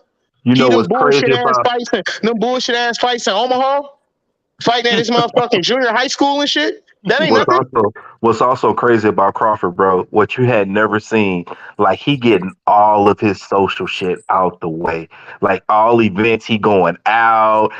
Yeah, He going out socially because you know once he fight EJ, his ass about to sit down, bro. And he gets man. everything out the way. He showing up everywhere. He ain't doing nothing after he fight EJ. Man, go sit down, bro. Because like let me go to the concert with 50. Let me go over here with the Hall of Fame. Let me go over here and mingle with these guys. Like, bro, because after you fight DJ, bro, it's just time to sit down. I gotta recover. Which Yeah, he I everywhere mean, but that Uga spot. imagine if we did that like 4, 5, 6 years ago, man. Where would he be? You know his what I'm ass saying? retired. His ass to be a commentator. Mhm. He knows it's time to sit down. He knows it's time to sit down. So he getting all his little ducks in a row. Let me go ahead and network and everything because you know my jaw gonna be swole. I'm not gonna be able to talk. Like I'm not gonna want to show my face. So let me get out and be visible now. So after I get this fight out the way, I'm going to sit down. But you Hey, know do y'all? what's interesting is you never see every time Crawford come out, it's propaganda come out behind him. You know what I'm saying? It's like they try to protect him. You know what I'm saying? Boxing, I don't understand that. You know what I'm saying? Because it's only a matchup between the two best welterweights, bro. You know what I'm saying? This guy don't need, what I'm saying, a bunch of propaganda behind him. You know what I'm saying? He made his bones at 140. You know what I'm saying? He didn't fight the best competition at 147. And that's all it is, bro. But every time you turn around, he comes out with something. They saying like the propaganda, like they saying Uga's got 50-50 in the fight. You know what I'm saying? I get tired of hearing that kind of shit, man. It's like, bro, I mean, you can look at the papers, you can look at anything. You see the man didn't get 50-50. You know what I'm saying? So why are people propagating this kind of shit? You know what I'm saying? I don't even understand that kind of stuff. But And Crawford give me that vibe like he going around these celebrities telling a sob story, man. Because all of mm, them coming away, they taking pictures all of a sudden, and then they all picking Bud and all this stuff, and then the next week they all saying, "Oh, but I never really seen. I only seen Errol's highlights." right, Shit right. like that. You know what I'm saying? So it's like, and then when you listen to Bernie, see, I read between the lines, man. Bernie be dry snitching on that nigga. You know what I mean? He get to talk about arrow money, arrow chains, and shit like shit that don't even, we men, bro. Ain't nobody looking at what a nigga, you know what I'm saying? But at the He Right. be same basically time, letting you know what doing they be nothing but talking about saying, behind the scenes and shit. He yeah, be you letting ain't you know doing what they nothing be but talking saying about. what that man saying behind the scenes because we all remember we only know you because he gave you his Instagram account that one day, and Yeah. then you started talking and ain't shut up. Cause you I only Mhm. gonna wish be a on lot of Instagram these if somebody young that you guys close to. that really call a fight would stand on their square and pick somebody, man. It's like, Mhm. oh, it's 50-50. They really just don't want to say it, bro, because they don't want to pick against him and they know that's how they feel. Like, but they just don't want to speak it. Like, they, I don't know, bro. It's like, Nah, they picking him, bro. I'm gonna be honest with you. He have a better relationship with the young fighters more than but I Errol. think that's why they call it 50-50 because they know, man, boxers know boxing, bro. Nah, they've been They coming. see how They've been Earl be telling banking. the truth lately, bro. Shakur picked him. What's my boy name? Davis. What's my boy name? Tank pick Earl. No, not Tank. The But prospect when man. Shakur picked him, he No, said it's 50-50. He no, said no, he Shakur. said I can't Nah, really pick nobody, but nah, he was like nah. if I You ain't had seen to the pick updated. somebody, Bud is my man. And he been with me since like he picked him for that reason. He even said he picked him for that And I reason. just gave He him a reason to say what he really feel, bro. Keyshawn Davis picked him. Hey, you talking about Keith Davis? Uh, man, they picking him, but that's cool, bro. That's just more fuel to the fire, man. I ain't heard one Mhm. person pick Terence Crawford and say they think he can win the decision for real, bro. When people pick Terence, they don't really pick him with logic, bro. It be the only way he can win is by knockout type shit. He gonna catch Earl slipping. I heard somebody earlier say some shit about if Earl mouthpiece fall out, he gonna Yeah, if that's what you counting on to get a win, bro. Yeah, That shit is over with, dog. that remind me of the Danny Garcia. His reasons for fighting Errol. Oh, he's not the same fighter. And then like other people that fought him, you listen to him and they banking on a certain thing to not be right, rather than just being like, oh, my guy is better than him. And now when I'm listening to Bud Crawford and them, they doing the same thing. Yeah. And Bud, another thing about Bud, folks be saying he got this great defense, bro. I think I heard Poole say this. His defense is his legs, bro. Since he moved to Mm-hmm. 47, he don't even be moving his legs no more. He don't really got great upper body movement with his defense, bro. It's mainly his legs, bro. And Earl got some of the best upper body movement in boxing. And he got aggressive defense, bro. He got aggressive defense. How he put that pressure on you, he make you either engage or he gonna pop you. That's aggressive. That's real aggressive defense, bro. He was Yeah, damn near you like know, counter punching. yeah, Shakur said EJ got the best jab in boxing. And I was just like, yep. It's him and Devin Haney. Him and Devin Haney. Mm-hmm.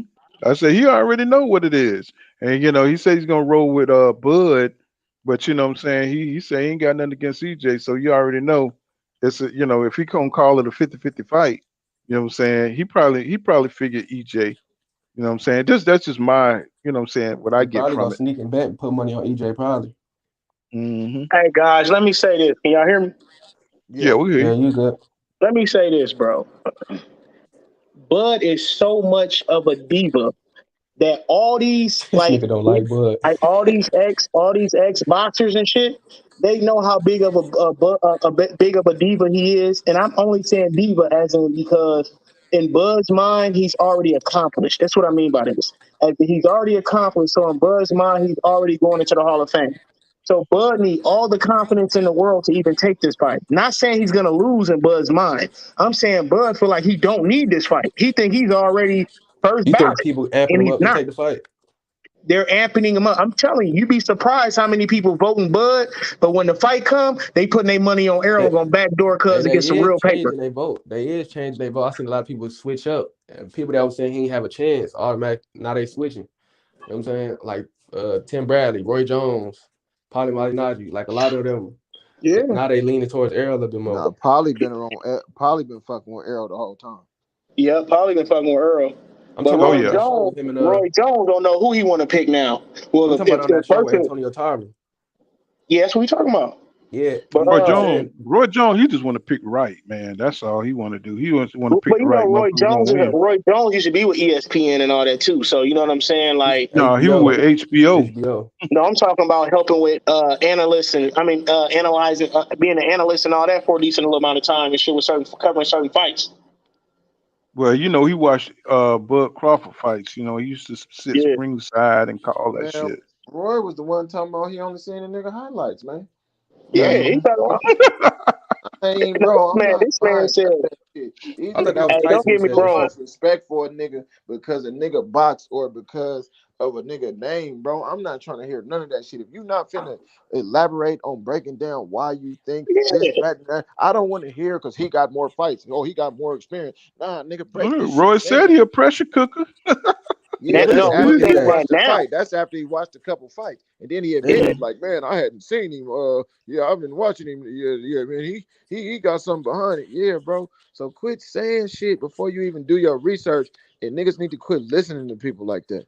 hey, and we give people like that credit because you know he's a legendary fighter. He's a legendary fighter, but this motherfucker done been wrong 8 out Hey, of his last 10 every picks. just because you're a great player don't mean you're a great coach, bro. Michael Jordan, the best Yeah, basketball player, he a terrible ass GM, bro. come Just because on, you Yeah, can man, play the for real. game. Magic Johnson too.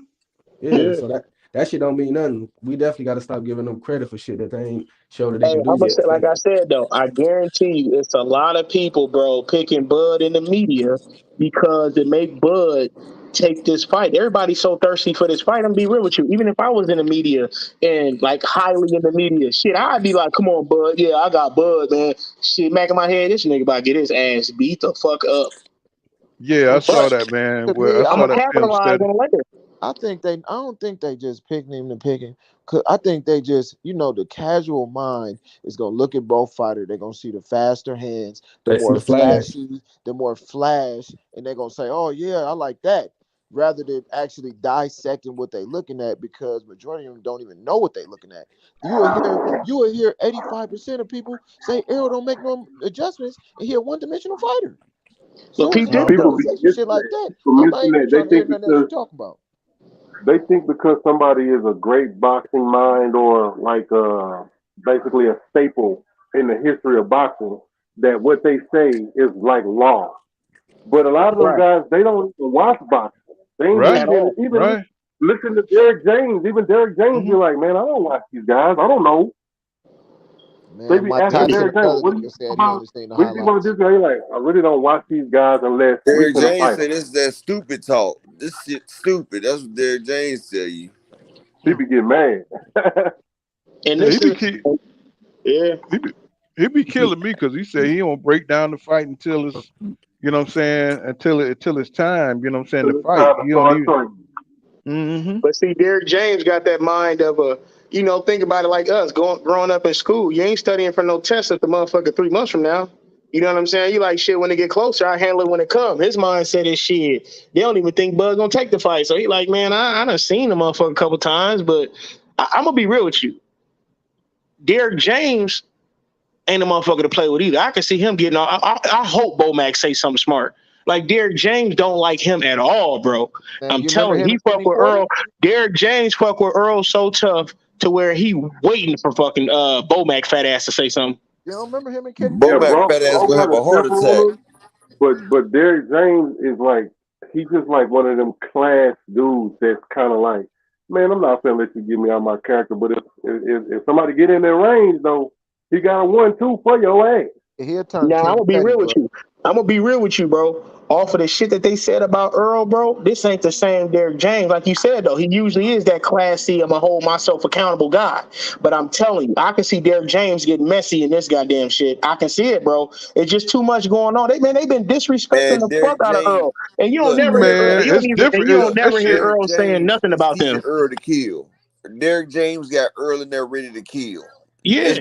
They about to kill Bud, man. This is kill Bud season. Hey, I'm and you calling know, it now. I'm calling it now. Broken eye socket and two broke ribs. I'm calling it right now. I'm gonna say it like That's this. where we starting at. Look, Bo Mac either gonna have to stop the fight or Terence Crawford gonna have yep. sustainable injuries for the rest of his Bo life. Mac is finna stop this fight, and then they gonna act like Bud gonna say fuck Bo Mac, and they gonna fall out. Same way Kenny Porter and Okay, Sean did. We about to see the I'm same gonna shit call it over this. again.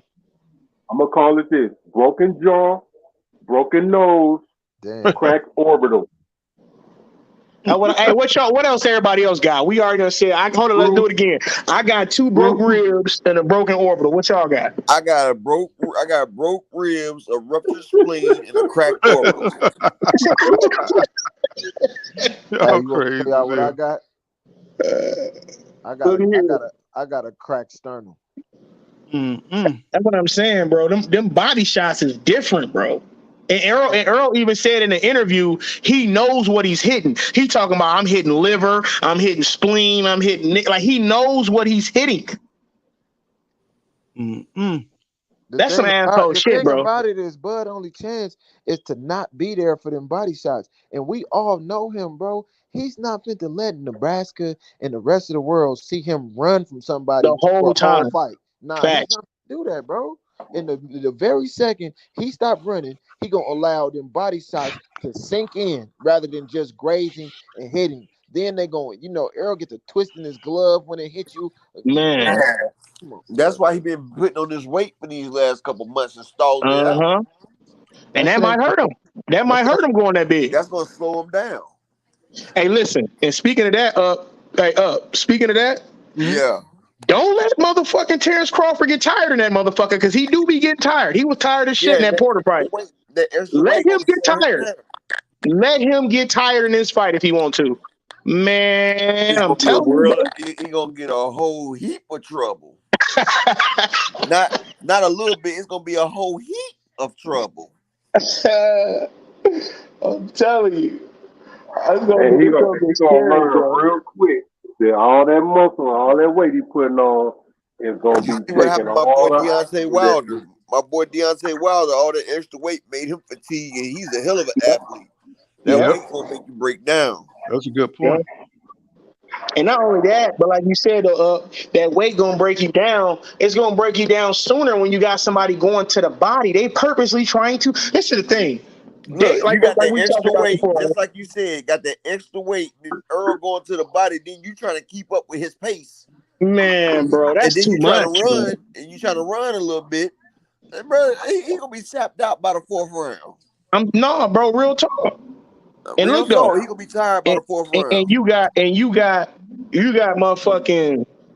You got Derrick James feeling like Shane Tassong finish him every round. Like I can really see them pushing the pace. I'm gonna He be real gonna with you, throw bro. about 1,000 shots. Earl gonna push it to Man, bro, 1,000 shots. man, swear to God, bro. I feel like this, bro. Like you said, fam.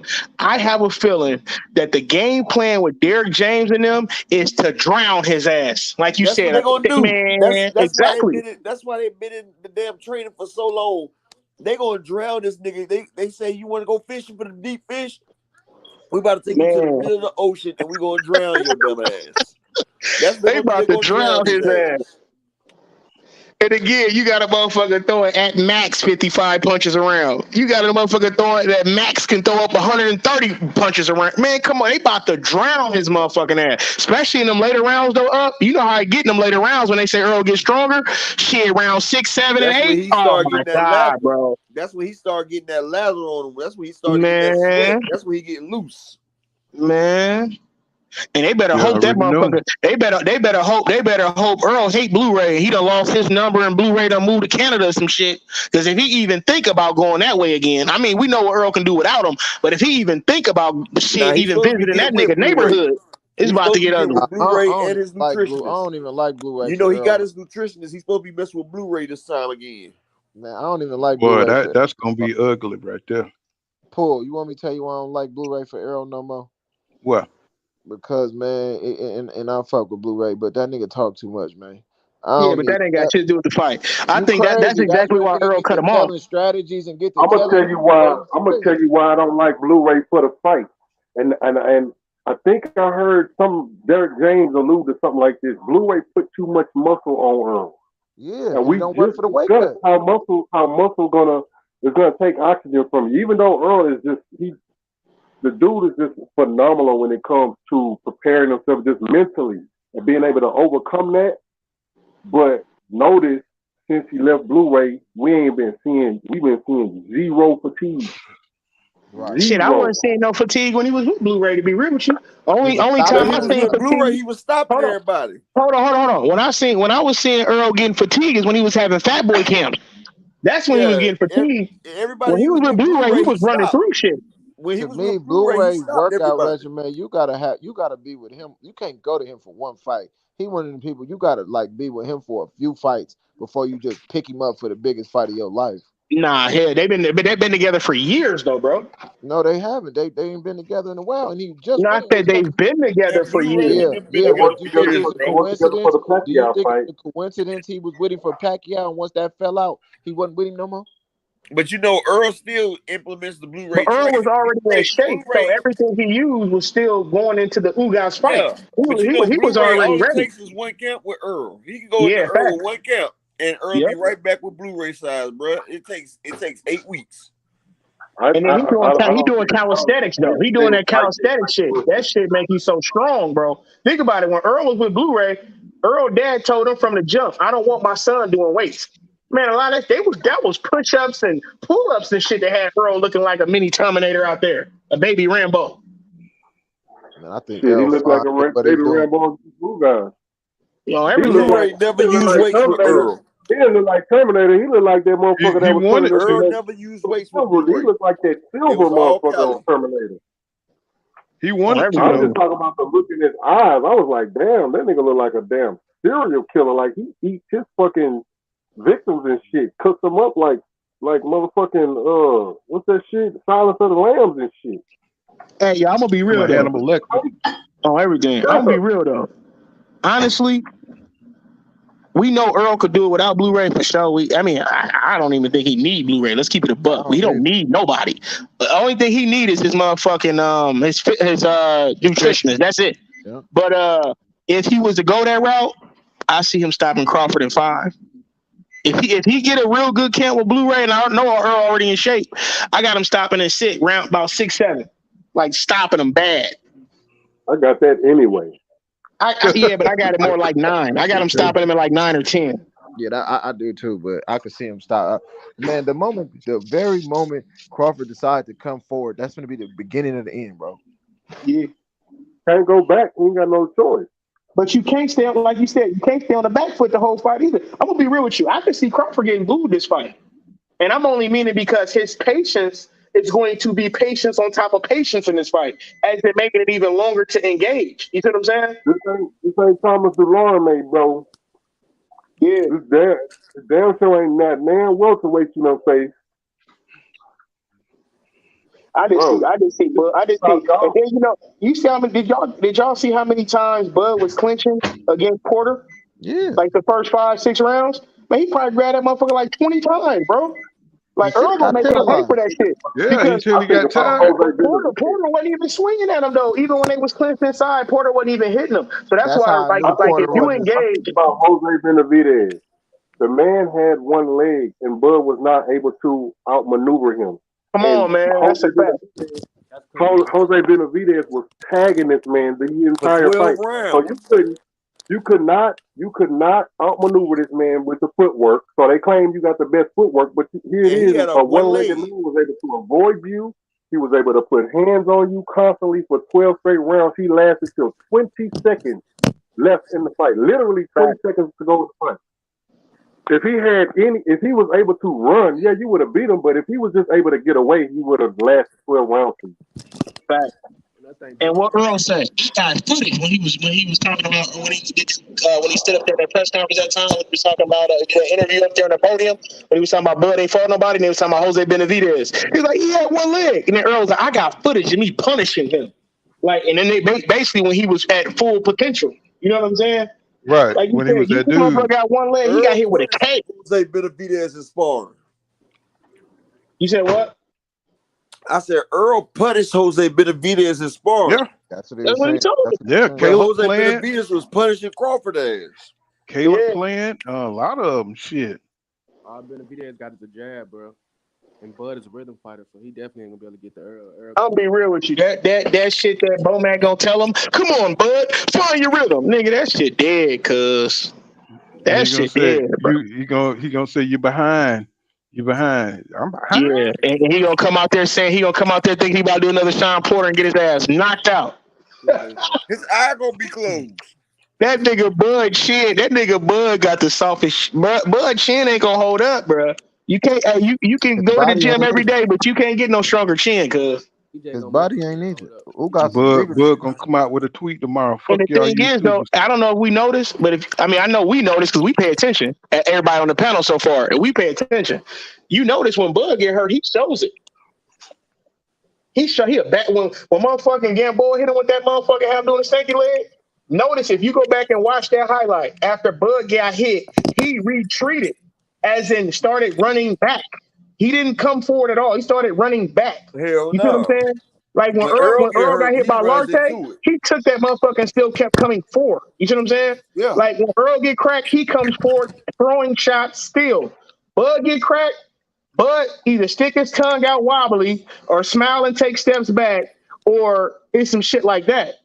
I'm telling you, Bud don't have Or the hit the deck chin to like be on in his Mean range. Machine. Hit the ground. Yeah, But the difference is nobody's able to consistently put pressure on pressure. Bud to get him Yep, up out of there. Just like he put pressure on them once he get them clipped and get yep. them out of there. You know what I'm saying? But EJ, he got the ability to get his ass up out of there. I don't think That's EJ the gonna try to difference. knock him out. I think he gonna try I to just can't wait to see these body shots. I'm gonna be real with y'all, bro. I just can't wait to see these body shots, bro. I can't wait till I hear motherfucking Derek James in the corner talking about short shots, short shots, short shots. That's what that nigga on the inside. Short shots, short shots. I can't wait to hear Well, that shit, man. I think EJ gonna be, I think he gonna be sharp, bro. I'm just trying to Oh, see what yeah. venue it's gonna be at so I can know if I'm going or not. Bernie the boxer just said it's gonna be at Raiders Stadium. All right, if it's at the Raiders Stadium, then the tickets gonna be affordable. If it's at the MGM, them shit's gonna be about damn 10, 20,000. Mm-hmm. At the No, I ain't gonna be stadium, that high. Shit, at the MGM, that's what with Floyd and Pacquiao, the motherfuckers was like, damn, 100-some thousand for ringside seats, bro. Yeah, that's ringside. We talking about regular tickets Wow. though. How Shit. much? Yeah, damn. Man, them shits was And like that was Floyd and 100-some Pacquiao thousand too. for ringside at Floyd and Pacquiao. That was Floyd and Pacquiao too, though. The Yeah, that's smaller, for the, them. Yeah, small- that's for they ain't doing all that shit for them. the smaller the venue, the higher the ticket. Hell Yeah, that's what yeah. I'm saying. You want to do something bigger. Yeah. That's why I said I'm glad it's gonna be the Raiders Stadium. I ain't gonna lie. I ain't I, gonna lie I to you, know bro. I know My 5 bands to get me and my wife some nice tickets. 5 bands at the damn MGM Grand might not get us in there. You're right. I ain't gonna lie to you, bro. I just keep having this vision in my head, and I see this shit where they gonna get on the inside.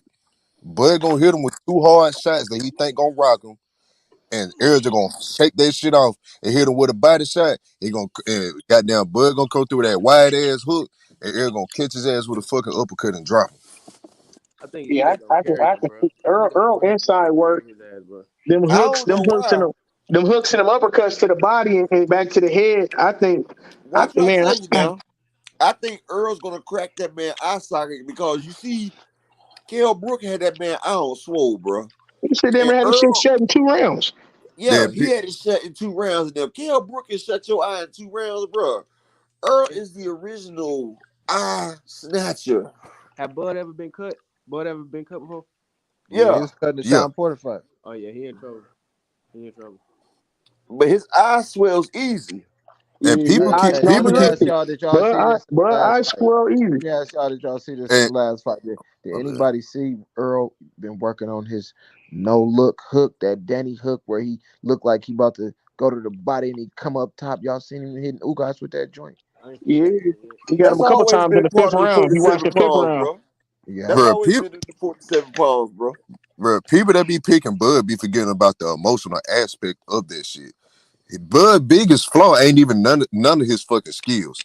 It's when he get hit. Yep. Everything that he planned, all that shit go out It the goes fucking out the window. window. It's the Man, He they Napoleon gonna fight get him with his fucked You know up complex. that what? You know what? To Yeah, his credit, he's an bro, emotional he held fighter. himself in that check should get in him that in Sean trouble. Porter fight. That's He why I done said he got the Napoleon complex. If you hit him, he got to get back. he done But listen. no. Let's talk about it. I think it's bigger than that. Like you said, it is a Napoleon complex, and he do got a problem. But the biggest thing is this, y'all. He does not trust his coaches. He don't Bud got no think he's blueprint, better bro. than them. He has more knowledge He than them. don't So have no fuck damn them. coaches. Bud don't got Listen no to me. blueprint, bro. Listen to me. Listen to him. Bud does not trust them. Therefore, when the fight gets tough for Bud and Bud needs to listen to somebody, Bud is going to revert back to the old Bud. That's going to get him out of there quicker. He has to. His coaches don't know shit. That nigga be coaching himself, bro. You see, he had But to that's help going to be out a in He the be problem he in this be Pacquiao fight. coaching fight, himself, in the like, Mighty bro. Mo Hooker fight. Bomac don't know how to coach. The That hell? shit sad. Where your other fighter got to come coach the fighter Hey, that I'm you gonna actually have tell to you fight though, with, bro. don't That sleep shit on. sad. He got one. He got a coach that's good though, boy. If y'all pay attention, Red Spikes know what he doing, boy. Yeah, Bud Bro, got a good coach. I'm telling you, bro. Bowman after one round, what Mo Hooker said, eventually the boxing shit got to go out the window. You got to fight this motherfucker after one round. I think Bomac just After afraid he one got fucking round, I couldn't believe it. Against Blair Cobb. And he say that with a dude that got an 83-inch reach. I You know, couldn't is believe it it. 83? Ain't he got an 83? I think it's 83-inch reach, Mo Hooker. Yeah, it's like 82, 83. Like Mo Hooker got That's damn near ridiculous, heavyweight bro. reach, bro. That's ridiculous. Then they got like a heavyweight reach, and you want this nigga That's, going down and bang out. that's ridiculous, To bro. utilize his That man could jab. touch you from across the ring. But but Marius was so goddamn slow that night, bro. That nigga like he was on drugs or something.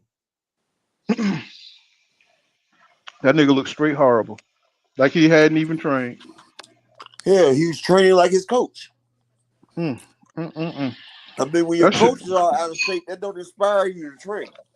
I'm put it like this: if your trainer going into the fight underestimate your opponent, you're in trouble. Because once you reach a point where you're going through adversity and you got to look to your corner, if your trainer ain't been taking this man serious, how much help is he really gonna be? I I mean, think it's Maurice all. I Hooker think it's made all Blair gonna be Cobb look like somebody. between Hell Marius He yeah, and ain't but Bud. lying. Bomac and them probably was like, oh, Rosa took him out. He ain't nothing but shit. And he didn't have a good training camp. And when your Hmm. coach don't give you a good training camp and don't motivate you, bro, like, come on now, Bomac, I he ain't even got I just feel discipline like he enough to got too do many what. yes men in his corner, bro. It ain't nobody just telling him the fucking truth, bro. His whole team too emotionally It invested can't in the be. fight, bro. They don't go into this fight too emotional, bro. All of them. Well, when you got Stevenson and they all wrestling and playing and shit during the camp, you know, shit, you can't get shit done. You know what I'm saying? Every time you see a damn video, they around there running around playing grab ass. You know what I'm saying? Yeah, that Having extra fun. that extra muscle he built up gonna fuck him over too. That shit gonna fuck him over. You ain't had no fight in between to get used to the extra body mass and all that shit. That shit gonna whip your ass. Thick ass. Man, that It's gonna jab slow. It's Especially gonna when, changed slow you especially, down. everybody, bro. That especially you jab is gonna 35 change years everybody. old. It's gonna slow you. I really wonder what the fuck he gonna do, like with that southpaw shit. Like, what if you do that shit and that shit don't work, bro? It ain't gonna work. And the nigga been fighting. EJ been fighting orthodox fighters his whole fucking career, damn near. So going orthodox ain't gonna make a fucking difference of what EJ gonna do. Well, at first, I thought that's what he had to do, get better as a orthodox fighter. But I don't think, after you reach a certain, age and you know what I'm saying, you could do that to a certain level, that switching shit. If you ain't been fighting top competition, that shit ain't gonna work on somebody who can what I'm saying, roll with you, you know what I'm saying, somebody who can, equal your intensity in the That Mhm. ring nigga, and shit. that nigga EJ ain't gonna do nothing. Throw that jab right over the top of his when he goes southpaw. Man, he gonna change levels with that jab all fight, and I then once mean, I'm gonna tell you he now, start throwing that cross to the belly button, man, I'm telling you, bro. and Bud best asset is his timing, you know what I'm saying? That's his He best. already, he probably already gonna be going in that bitch not giving a fuck anyway. But like, well, if this nigga beat me, I got a rematch. Yeah, but that I won't be. he, I really he wouldn't be surprised if he got damn near shut out. I wouldn't. he gonna have to eat a lot of crow at that damn press conference. I think You EJ Nah, know what gonna I'm I ain't saying? gonna lie, Bud gonna I go think out EJ gonna like a carry the fight. savage. One thing I can't say about him, he got them sons, man. When you got sons watching you do something, bro, you True, ain't finna true. go out like no hoe, bro. Period.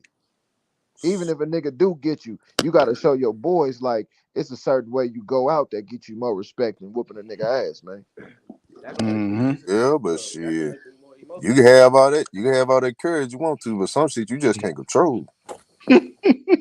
Some shit you just can't Hey, stop. so, hey, you can have. Hey, we know all kind of niggas in the hood had hard and shit and got their ass for I Lumaloon, know. right? I know a lot of niggas that got hella hard and got whooped every time. He You may get come credit back for the having next heart, day. but shit, you still got whooped. Yeah, he may come back to the bus stop the next day and get his ass whipped again. But shit, he got hard. You know what I'm saying? You know what I'm saying? I've seen that plenty of times. Bud look like one You of them know? niggas in the hood that get whooped and go get the fire.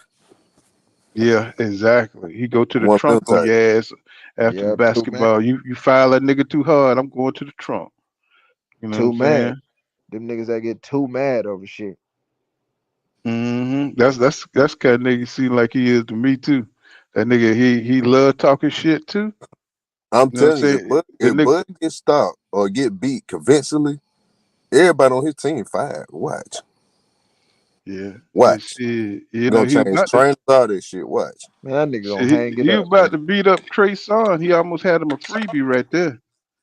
You know what I'm saying? When he about to beat up the singer Trey Song, you know what I'm saying? Don't get me wrong. I'm for Bud style or whatever. I just don't feel like he better than EJ. He It not. ain't no, it ain't nothing wrong with this. Everybody gonna have that one person that, unless you go undefeated. Everybody gonna have somebody in their career that they just can't fuck with. Man, It be like that sometimes. my son been asking me, man, you think Sugar Ray will beat Errol, man? You think Sugar Ray Robinson, you know what I'm saying? He in the boxing, he a Terence Crawford fan, but he just be asking me who I think will be EJ. And I keep explaining to him that I ain't seen him hurt yet. It's a difference between stunned and hurt. Hurt is when you is retreating because you about to get your ass knocked out. Now I done seen him stunned, but until I see somebody that can hurt him, I'm not gonna know whose power can stop him from doing what he do. And due to his strategy going to the body like that, man, he got a chance to get anybody in history. Yeah. Shit, If Sugar Ray EJ get Robinson. You talking about Sugar Ray? Man, them niggas went 100 and them niggas went That shit was 80 yeah. rounds, nigga. Shit, and them niggas got paid with cornbread, bro. You ain't gonna beat no nigga like that. You know what I'm saying? Them dudes, that was tough, tough, tough, bro. I mean, that dude won 129 fights, man, without a loss. You know what I'm saying? Come on. And now he wasn't even at the best when we saw him. You know what I'm saying? So shit, I don't know, man. That Sugar Ray Robinson debate, boy, that's a hard one. You But know, them I dudes, just they feel went like through different shit EJ got back a then. 50-50 chance with anybody though. That's how I feel. That's what Not I was saying saying. he win all along, but like he That's what I'm ain't just saying. gonna get destroyed by I nobody though. can't say he'll win them all, but he ain't nobody I know that just finna. If you didn't put pause on Floyd, man, you know what I'm saying? You got a chance of against Gunn or anybody, bro. Yeah, I'm sorry, Floyd a guys. tricky. I wanted to say to the brother point.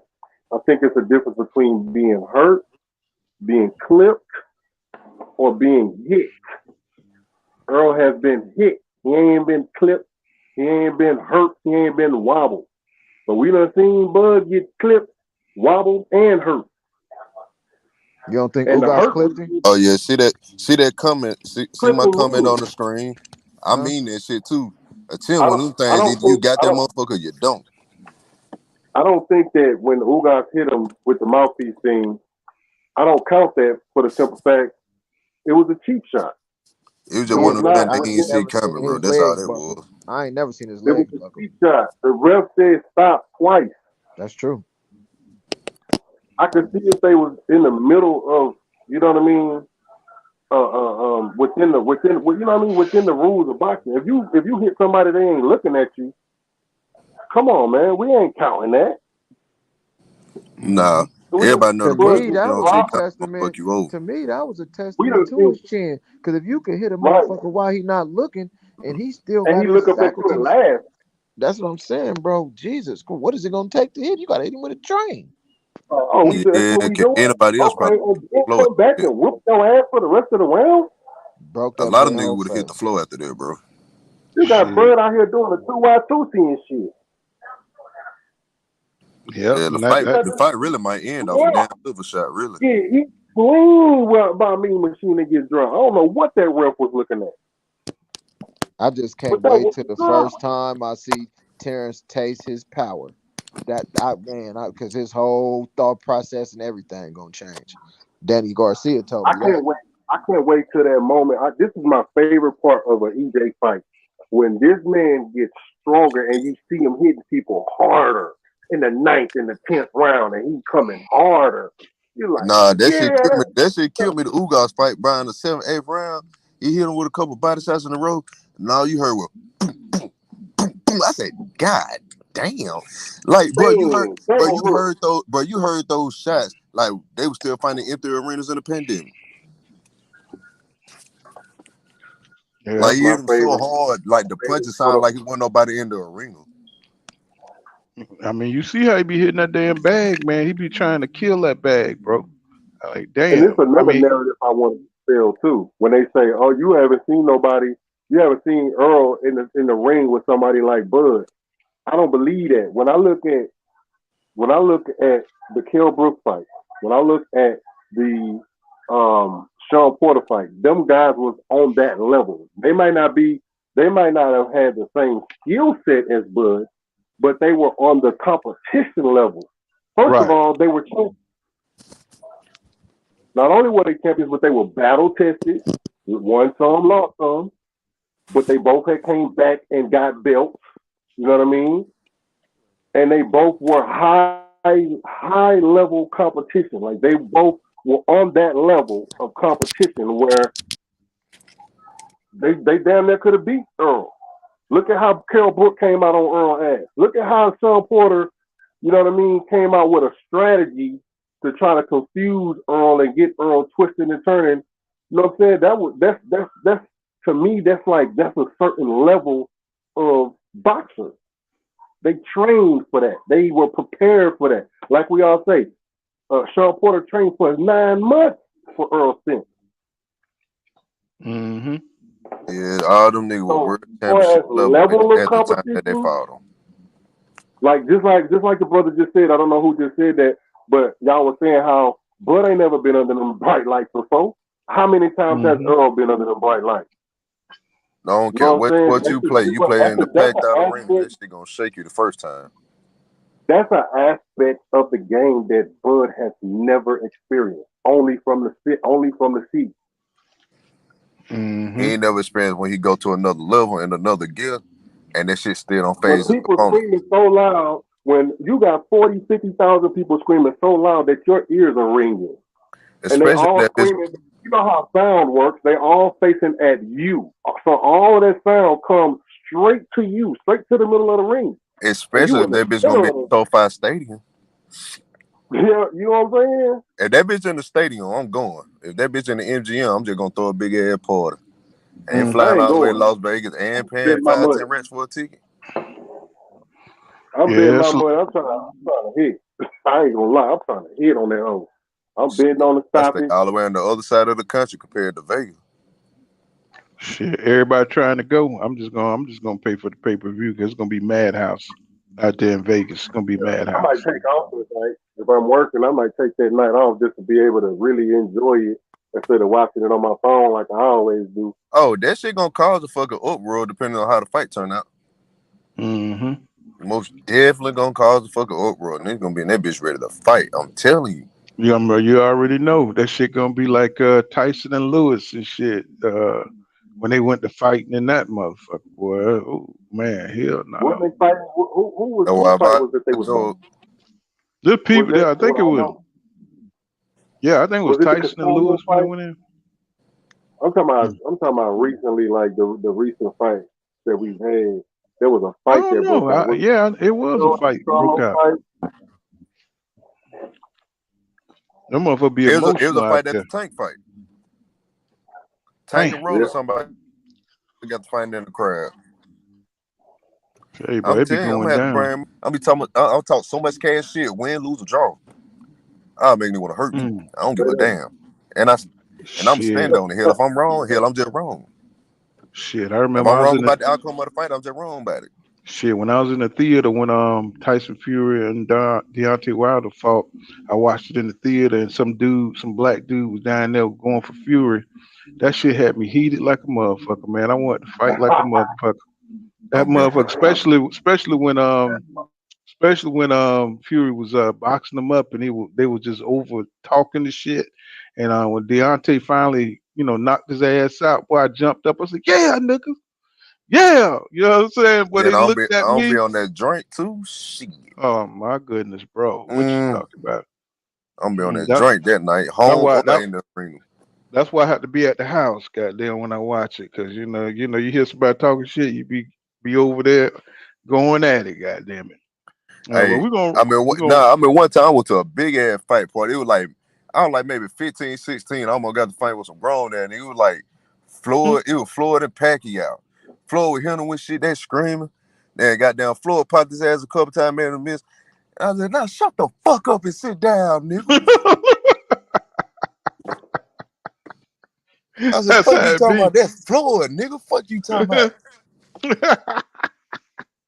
That's how it be, boy. That's how it be I'm sometimes, telling you, I'm man. talking cash shit. Cooking good food on the grill. Got the drink going. Shit. I really might do that. Until I need to get in the door. Get my pay-per-view money back. Mm-mm. Well, we're gonna wrap it up, y'all. You know what I'm saying? We'll come back tomorrow night. You know what I'm saying? And I'd like to thank Jay Smith, you know what I'm saying, and the guys on the panel, you know what I'm saying, up. Y'all please subscribe to Upper Echelon, you know what I'm saying, with the 47 palm technique over there by Errol Spence Jr. Putting out great content. I'd like to thank All right, Who's Real, everybody. you know what I'm saying, Slime TV, you know what I'm saying, always up here, you know what I'm saying, supporting your boy. We'll be back, film study, you know what I'm saying, JV, you know what I'm saying. Let me see, Norwood Hill, I've been seeing you, you know what I'm saying, lately. And I like to thank everybody. We'll be back tomorrow night, though. Big Keith in the building. You know what I'm saying? You know what I'm saying? We'll come back and, cash crypto. You know what I'm saying? Like to thank all you guys. B. Murray, you know what I'm saying? Roman Emily Jones, everybody who support Pool Counter Boxing, you know what I mean? I got sleep this hell now. We'll be back tomorrow night, though. We'll go live tomorrow Hey, night, man. keep it light, everybody. Much love. We'll see y'all on the next one. All right, y'all. Hey, up, you want to close it out with something? I just said everybody just to check it out. Everybody make sure y'all hit y'all like button on the way out the door. And, I got a new channel coming out. It's called the Upper Echelon Man. I want y'all to check that out too as well. It's about being a high value man out here. So that's about it right there. Shout out to everybody. I'm gonna drop the link for the Upper Echelon Man in the chat. And everybody, y'all go ahead and subscribe to it for me if y'all want to. You know, it's gonna be about being a high value man.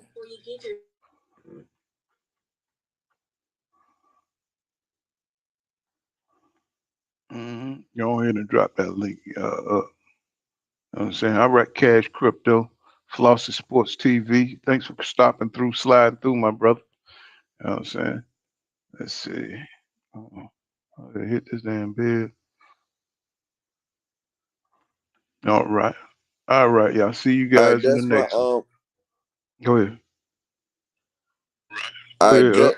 that's my link right there for the Upper Echelon Man right there. Everybody, y'all go ahead and subscribe to it. I'm dropping new content on it tomorrow. I just dropped the intro to it today. But that right there is for the high value man, so you can know your worth out here. You know, it's all about alphas. We ain't no simps out here. We straight alphas. And I'm out. I appreciate you, Full Counter, for having me up here. And I appreciate everybody else for watching us out here. All right, y'all. Till them to the next one. See you guys tomorrow. Peace.